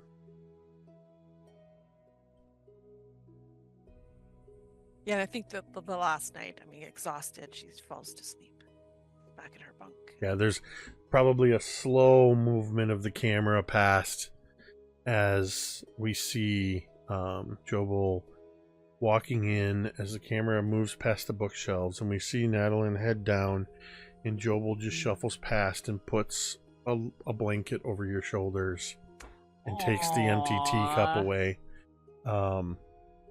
Awesome. 1, 2, 3, 4.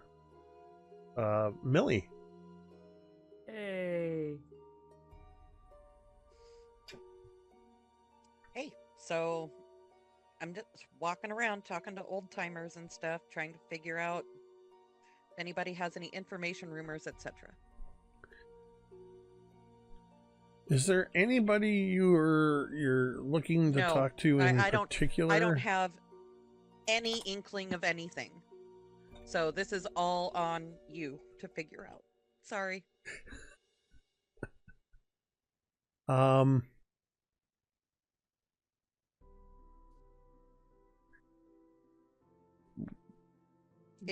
to me Doesn't about. even have to be a specific old timer.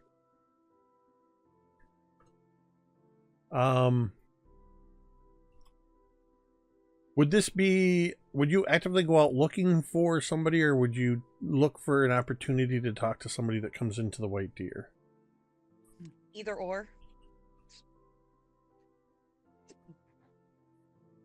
Sorry, it's so vague. It's gather information. You canvass. I guess I go out. You canvass local markets, taverns, and gathering places in an attempt to learn about a specific individual or topic. The GM determines the DC of the check and the amount of time it takes. Typically 2 hours, but it takes 1 hour for me. Along with any benefit that you might be able to gain by spending coin on bribes, drinks, or gifts. I ain't spending coin on dick. I will maybe bring around I'll maybe bring around like some tarts or muffins or something like that. God damn to right grease you're the bringing- wheels, but Hell yeah. yeah, I'm not.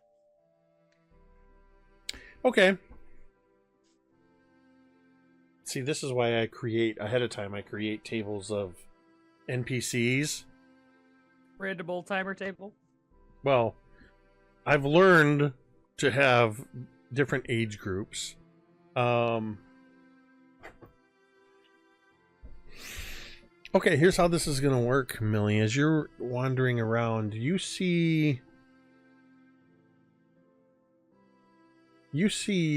a woman who is one of the elders of Sandpoint. Elders as in she's one of the oldest non-elven people around.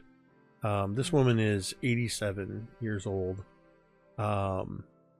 She almost looks like a Disney version of the old woman who would turn out to be the witch, but not. She doesn't have that sort of evilness about her. She's a very kindly old woman known. Her name is Madame Tethra Varos. She is known to the locals as simply Gran. I'll put that in the chat for you. She is an herbalist, a fortune teller, and a keeper of old legends, a title that she long ago bestowed upon herself. She is very short and wiry, long silver hair that she's got pulled back into braids. She wears a patchwork shawl covered in charms with bones woven in. And she has dark, piercing eyes that many people are put off by, because this woman makes prolonged eye contact with people when she's talking with them. However, she doesn't do this with you, because when you encounter her, she says, "Come along with me, young lady. Help me in my errands." And she, without any other request, she hands you her shopping basket, and has you accompany her through the market as she the next hour is basically her being very picky about each individual piece of fruit, vegetable, fish, whatever it is, selecting and bargaining down to the copper piece with the different shop owners. As she walks alongside you, she has she walks with a crooked wooden walking stick that is carved with spirals and runes that you've never known anybody to be able to decipher. Some say that they're nonsense. They're just gibberish runes. Others say that perhaps the walking stick she has is itself an ancient Thessalonian artifact. She simply says that it's from before the town even had a name.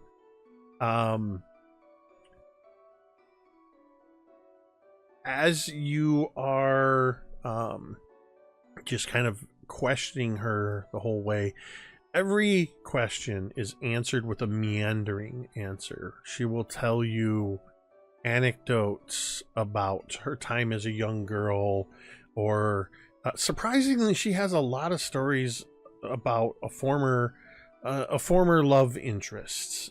She often uncomfortably uses the term, and this is when she makes the eye contact. She'll say, "Oh, that was a former lover I had taken, young Darthathian." And then the next anecdote is, "Oh, yes, it was when I was traipsing about with my lover, Veramos." Every time it's a different lover. I love her. But so peppered much. in and amongst that is a certain amount of usable information. I'm going to go ahead and have you make a society roll.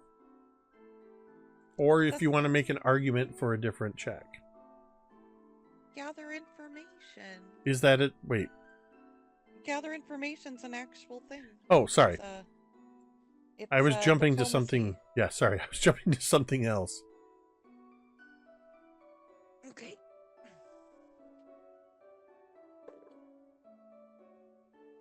All right, so that's a 10 on the die, so that's going to be a 22. Ooh. Oh, Yeah. Damn. okay. It's not a critical success. I don't think there is a critical success. Like for There's gather always a information, no, it just says there's a success and a critical failure. That's all. I think there is. I'm confusing it with research. Maybe you are. But yeah, diplomacy, gather information. Mm-hmm. And remind me again what your subject of inquiry was. Basically about anything that has to do with Thessalonian ruins beneath Sandpoint. Specifically, if there's what was around where the cathedral is in the before times.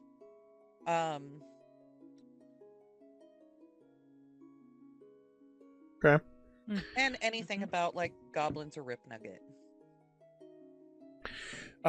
She very quickly lets you know anytime you broach the subject of goblins, she changes the subject. She doesn't like goblins. She very much doesn't like goblins, so much so that she doesn't even want to talk about them. She doesn't waste any of her time trying to learn more about them. She's learned all that she needs to know about them from what she's seen them do to Sandpoint and its people. but when you talk about the town, the old town, and Thessalon, her eyes light up a little bit, and this time she mentions when she talks about one of her former lovers. She seems to be looking past you this time. Her dark eyes seem to almost twinkle. Oh, the stars were crossed that day, that time in our life. Perhaps it was never meant to be for Broderick and I. And she references Broderick Quink. But in our time together, lying in the dew-covered grass under the stars, with nothing but the moonlight to cover our bare skin, he would tell tales of what he thought. And she basically says that Broderick holds that many people believe the old light to simply be an old lighthouse. But Broderick thinks that there was more to it. He's never fully been able to commit anybody to the cause. He believes that it was more than just an ancient lighthouse. He thinks it was some sort of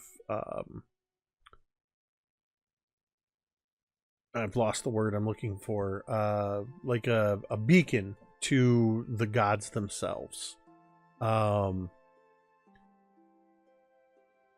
Though she never put much stock into any specific deity.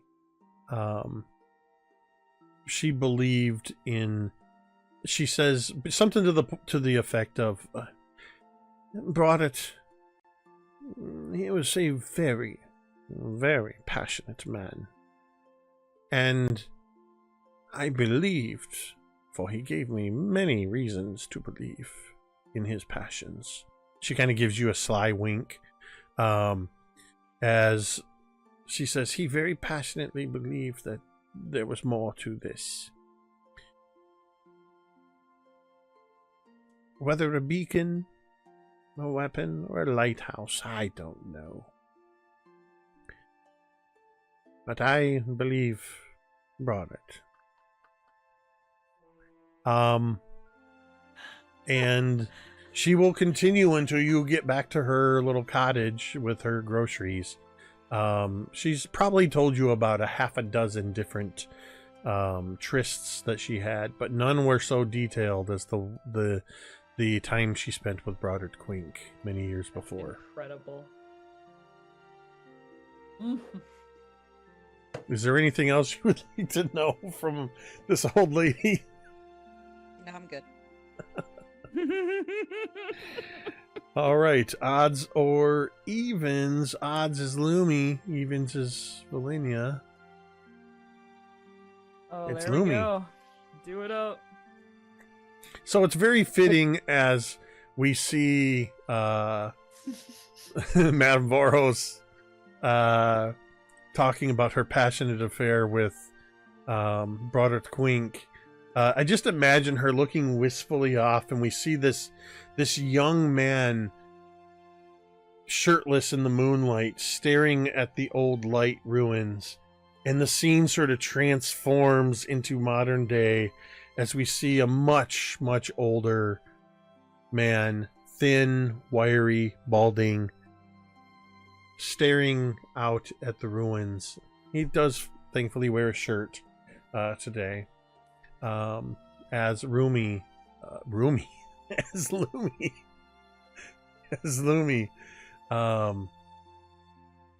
shows up. Hi, Mr. Quink. It's a nice day out, isn't it?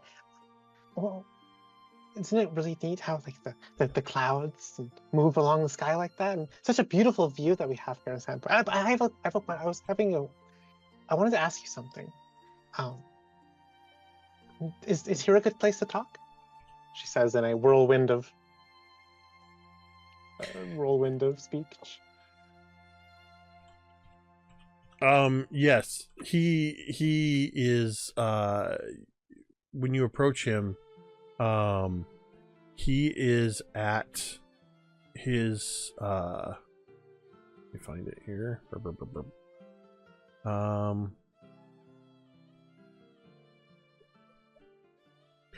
He is at his home on Tower Street, number 8 on the map.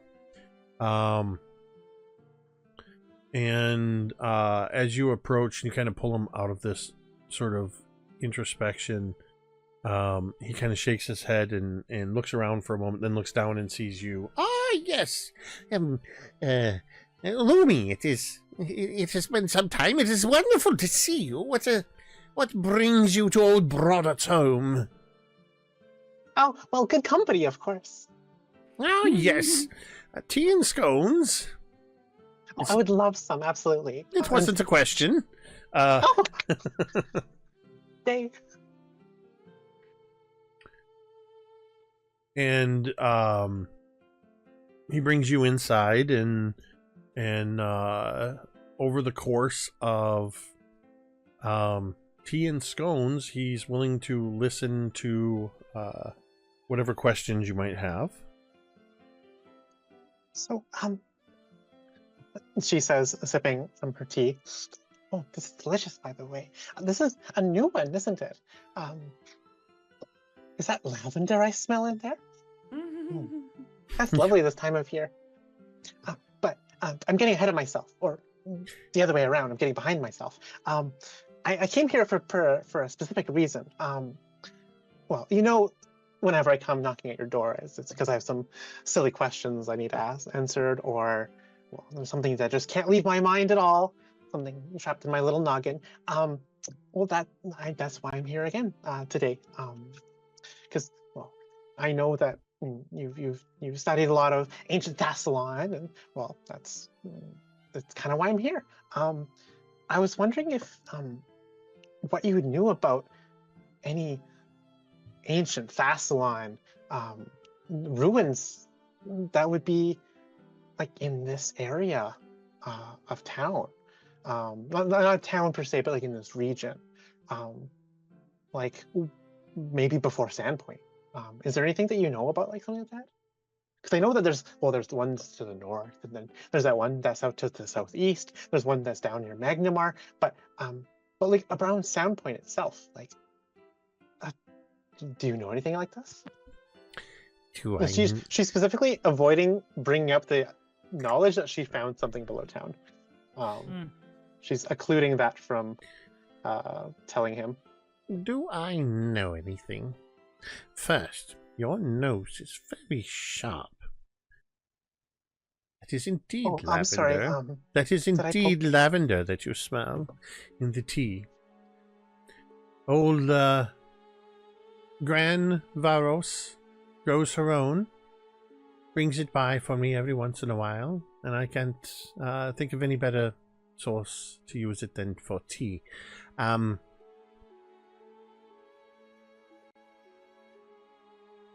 You know, I always appreciate your approaches to learning more about Sandpoint and the region, but... And with that, he takes a... he reaches over and he takes a tin can, basically, that says Rune Watchers Research Fund on it. And he kind of jingles it, and you can hear some coins rattling around. I'm afraid all information's still 5 silver pieces. Okay, she says as she counts out 1, 2, ding, 3, ding, 4, ding, and she rumbles around. There's another one here somewhere. How much can I get for this many? Do I even have 5 silver? No, I've got 9. Okay, we're good. Yeah, I will. So you have 75 gold now from Dad. And He can make yeah, she'll plink in the 5 silver. So, I would like you to make a research check. And you will be using Arcana or Diplomacy,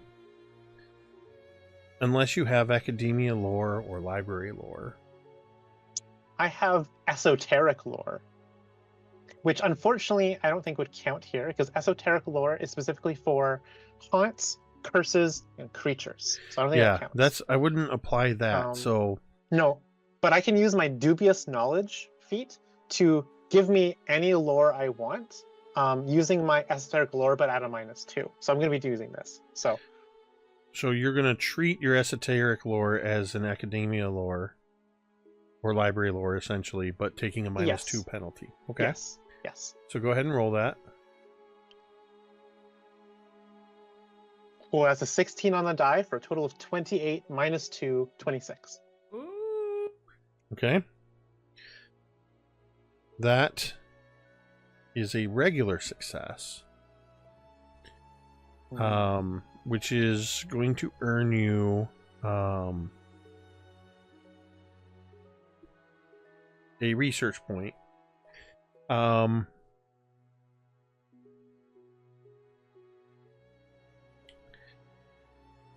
You see him looking out the window, and he looks at the old light. You know, most people think of that as an old lighthouse. It's how it got its name, the old light. But the Rune Watchers, we have been studying Old Thessalonian law for a long time. Did you know that it once had a different name?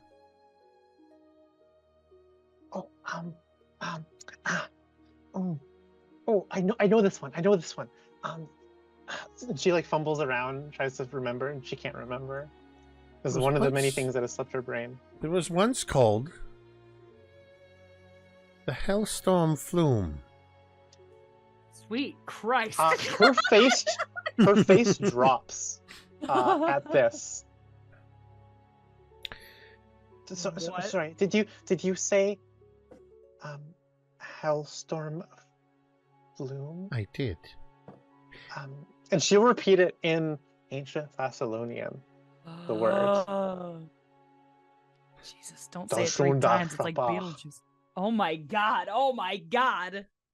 Amazing. It is believed that despite its name, it had no direct association with hell itself. It was so called for its ability to emit a flume of searing fire at extraordinary range to blast approaching armies with a devastating inferno. With great precision, I imagine? As precise as such a large object could be at such a great distance. She begins fidgeting with her hands. She's quite nervous and dreadful at this information. But it's in ruins now, right? It doesn't. It would have. Oh, well, people would have used it by now if it did something like that, right? Well, it's the knowledge of how such a thing even worked has long since been lost. It's only through countless decades of research that we've even come to this conclusion. I might even hazard to say I would pay you a few silver pieces if you could enhance our knowledge of such an item. Well, that's funny that you say that because, well, a place that's named something like the Hellstorm Flume is kind of where I'd be wanting to look next for my own personal reasons. She stammers off a bit. I would, yeah, I'll do that. I'll look into it for you. It is inspiring to see someone of your generation taking an interest in this. Please, if you learn anything, do tell me. And I do have one more question for you, Mr. Quink. he holds up the can and I'm just kidding. Oh, you always get me with that.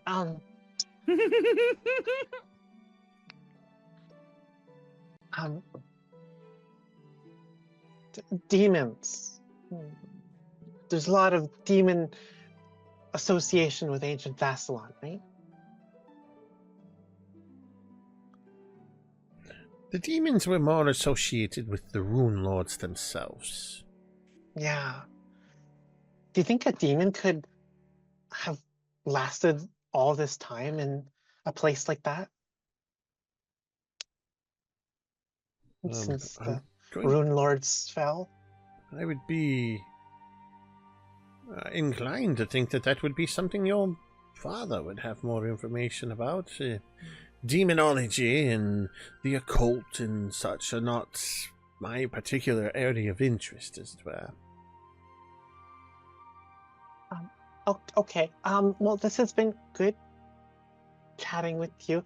I think I have to go now. Very well. Do not make yourself a stranger, though, young Lumi. I do my best, okay?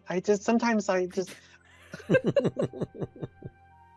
listen, there's so much to do in a place like Sandpoint.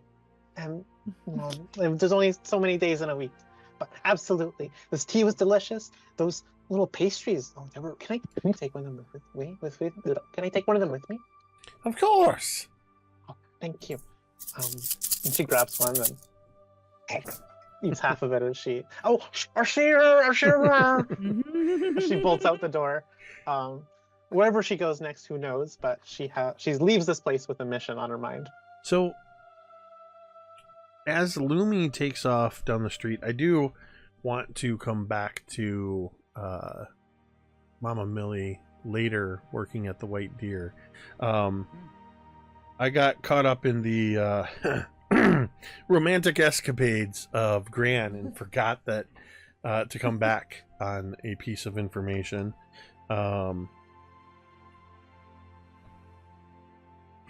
When you, I imagine later that night, and it's probably much later that night, Millie,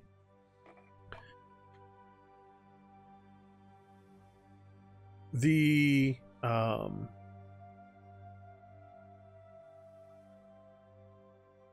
think most of the guests have left, and you come out to the front from the back, maybe having finished putting, baking tomorrow's bread or something. You come out and you see old Gran sitting rather conspicuously sitting at the bar. This little old lady just sitting there.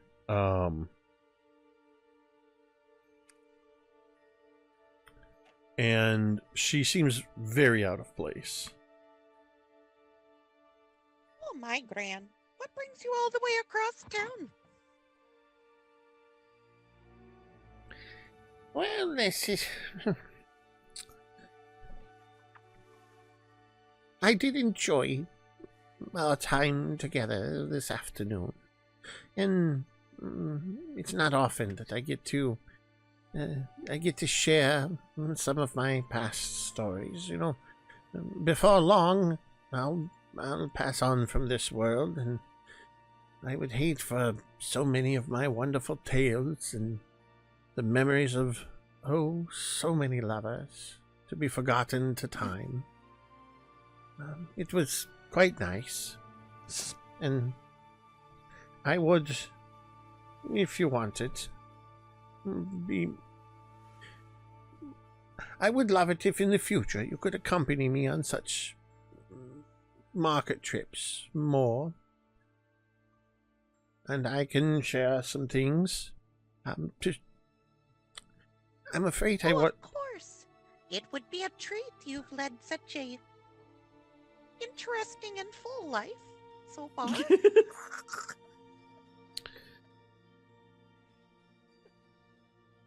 I'm afraid that... Well, it's been bothering me since we parted ways this afternoon. I'm afraid I withheld a piece of information from you. It is true that I do so detest goblins. They are foul creatures with no redeeming qualities, that I've ever even heard of. But while you were rambling about your various questions, you said a name, and it's been itching at the back of my brain. You mentioned Rib Nugget.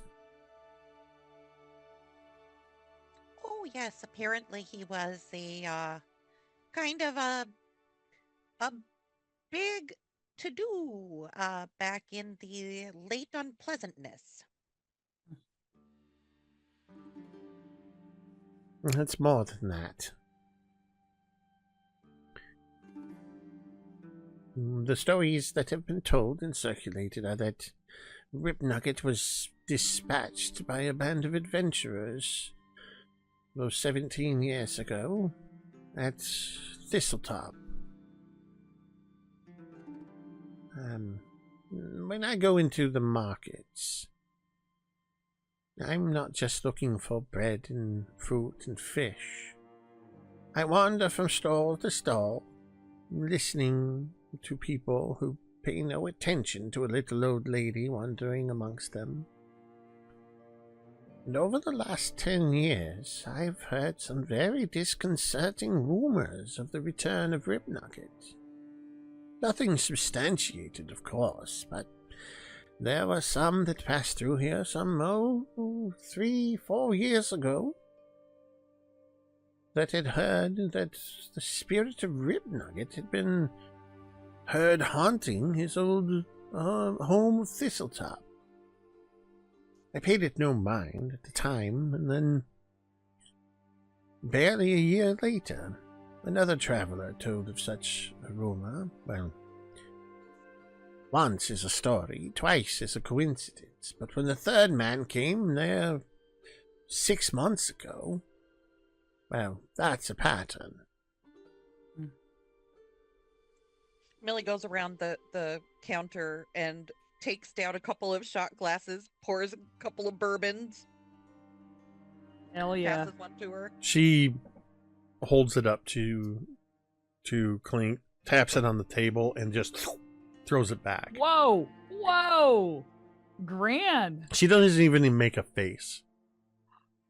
Oh my god. What a stud. Gran knows what's up. Gran knows what's up. Unless you have... my. Oh, go ahead. No, that's it. I was going to say, Millie. unless you have follow-up questions, I think it's just maybe sharing a couple shots as we pan out from here, as you've made a bit of a connection with Gran Veros. New friend. And finally, Velynia. Yes. Velynia, for the most part, you were able, everything as you described it, you end up taking your you take your armor to Sava's armory. Awesome. Sava Bavaniki is a human female,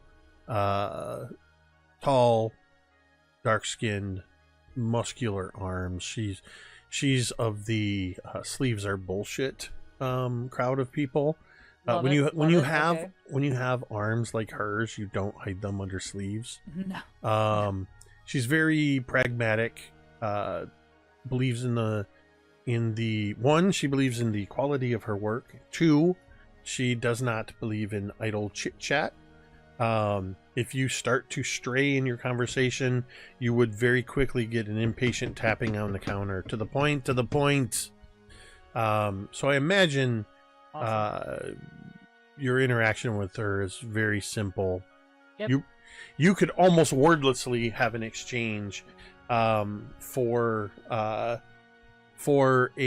couple of gold pieces. She will clean and make any repairs to your leather armor. Amazing.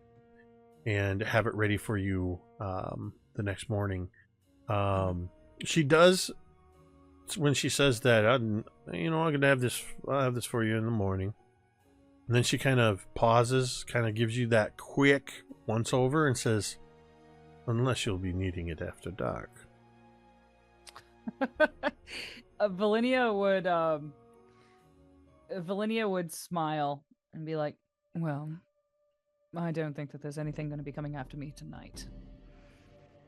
And Velynia is like trying to be coy, but at the same time, she's exhausted. Like, this has been a hell of a day. And she just kind of like nods and thanks Saba for her work. And then kind of makes her way wearily back to Mavashi's place.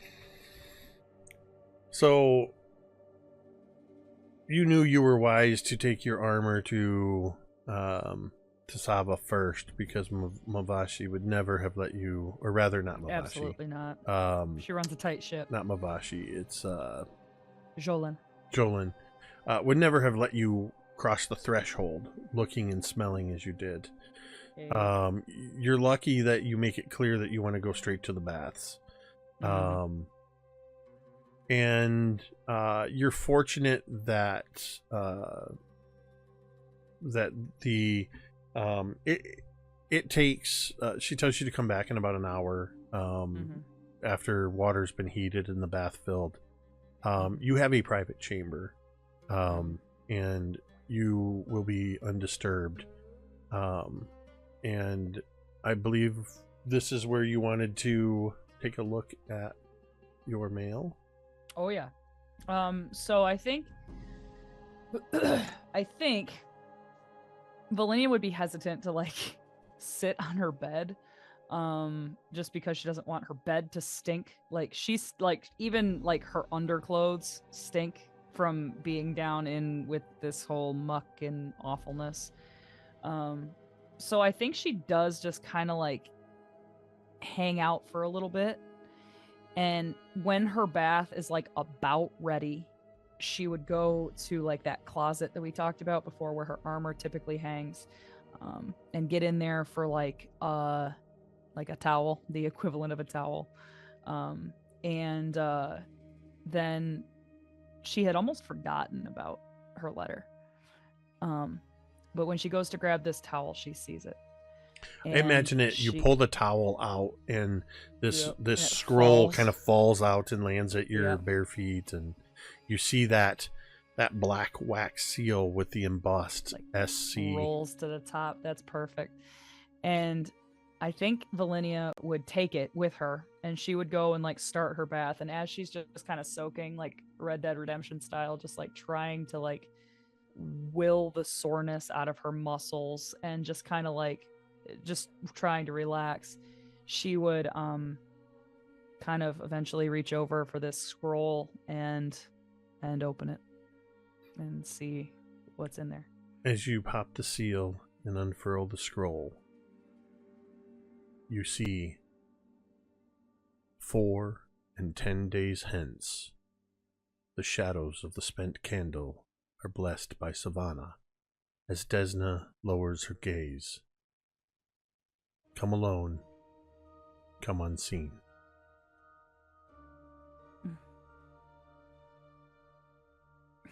And I think you see, like, I imagine like the shot is Velynia just like holding up this thing and like reading, and as she gets to the bottom, you see her shoulders just kind of like slump.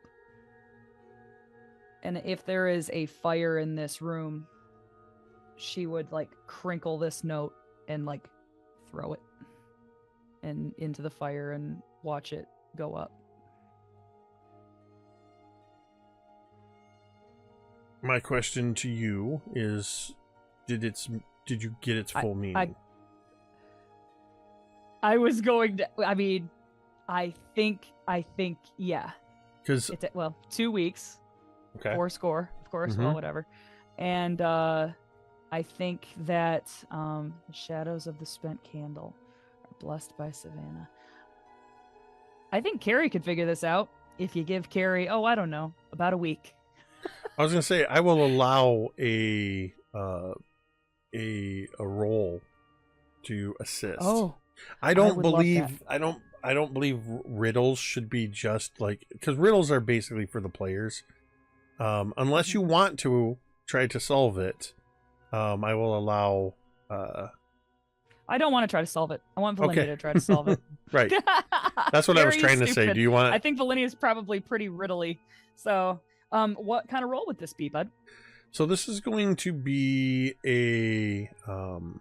Do you have any kind of lore? I mean, so I have lore underworld. That strikes me as pretty relevant. Yes, that's exactly what. So this will be a recall knowledge, lore underworld. It's not great, but we'll see. Here we go. That's awful. I would like to spend 1 domain dice to try to re-roll that, please. Here I go. This is going to be better. That's only slightly better. 1 more, and that's it, I promise. Swear to God. Hand on the Bible. Hand on the Savannah Bible. Whatever that looks like. You are fucking... Okay. What was your number? It was a 3, and then a 4, and then a fucking another 4. For a total of So what? that's fun. For a total of 9. 9. So this might take some time for Velynia to figure out, but thank God she has 4 and 10 days hence. So she's not stupid, and I imagine. No. So I will. Here's what I'll do. I will. So you've figured out the obvious. The 4 and 10 days. You're being asked for a meeting in 2 weeks. I will let you sit on this. You've committed it to memory since Velynia just destroyed it. Yep. The fire is there's a low fire burning underneath your bathtub to keep it heated, so you're able to quickly dispose of it. And I will post it in the Discord, so you'll have it as a reference. Amazing. Terrific. Cari's taking a screenshot and is going to puzzle on this. I'm gonna post it in there, and motherfucker, you stupid dice. Yeah, I mean that's pretty much just for everybody's sake, for future knowledge. If there is a riddle, I will, if you would like to as a player try to solve it, I will allow you to do so. I won't take that joy from you. But if you would like your character to try to solve it using dice rolls, of course we can do that. So let it be known that Velynia burning this note was not in any way a rebellion, like fuck this. She plans on going alone and going unseen. She gotta just figure out. I think it read to me as I need to get rid of this. Correct. With that, as Velynia kind of leans over and pushes this parchment into the fire, we see Velynia sort of kind of lay your head back, looking up as you sort of sink down into the tub, and the camera pans down and we just see a little bit of the water spilling over the side, and you hear that as we see the last bits of parchment and that wax SC just melting and curling into nothing. Oh. And can I say the last word of the note that goes? The last word that is visible is the word alone. Yes. And that is where we'll end tonight's session. Awesome. I love it. Thank you. I'll wrap things up pretty quickly here. Thank you, players. This was our first time running a downtime session and starting it at mid-session, so we ran a little bit long, which happens from time to time, usually for battle. But this was meeting some NPCs and getting some information. So thank you, players, for that. I do want to say, as we head out of here, just a huge shout out to the audience tonight. We had a level 5 hype train. There was something like Jay. Wait, I don't think Tamiko, I might have missed yours. I think I owe you guys a domain tome. You gifted a sub. I only did one, not right, 5. but I missed it because I'm looking back at what all came in, and that was 4 days ago. But no, Jay and Cari and Tamiko and the Gen 2 Penguin and Red Dragoness, I believe is the username. Yeah. Plus we got rated by Dicey Decisions and Tales of Initiative. So thank you for that. Tales of Initiative, you came in kind of at the end here, but this is all of our VODs will be available on youtube.com/mini terrain domain, usually the weekend following the week's broadcast. So yeah, thank you for all of the domain dice and all of that support. Greatly appreciated. Thank you to everybody hanging out in chat. I saw a lot of activity there. We always appreciate that. If you're somebody that likes to lurk quietly in the background, or you're watching later on the VODs, know that we appreciate you. And of course, just an amazing thank you to all of my wonderful friends here gathered around the virtual table with me to play Make Believe every Monday night in this brand new campaign. I appreciate you all so much. Thank you, Vi, Kaeryn, Tamiko, Cari, and Jay, without whom this would just be me talking to myself for a couple hours. With that, we're going to go ahead and end the stream the same way we end every stream, and you can say it with me if you want. Critic no. We're going tough Not fight, my fault. motherfuckers.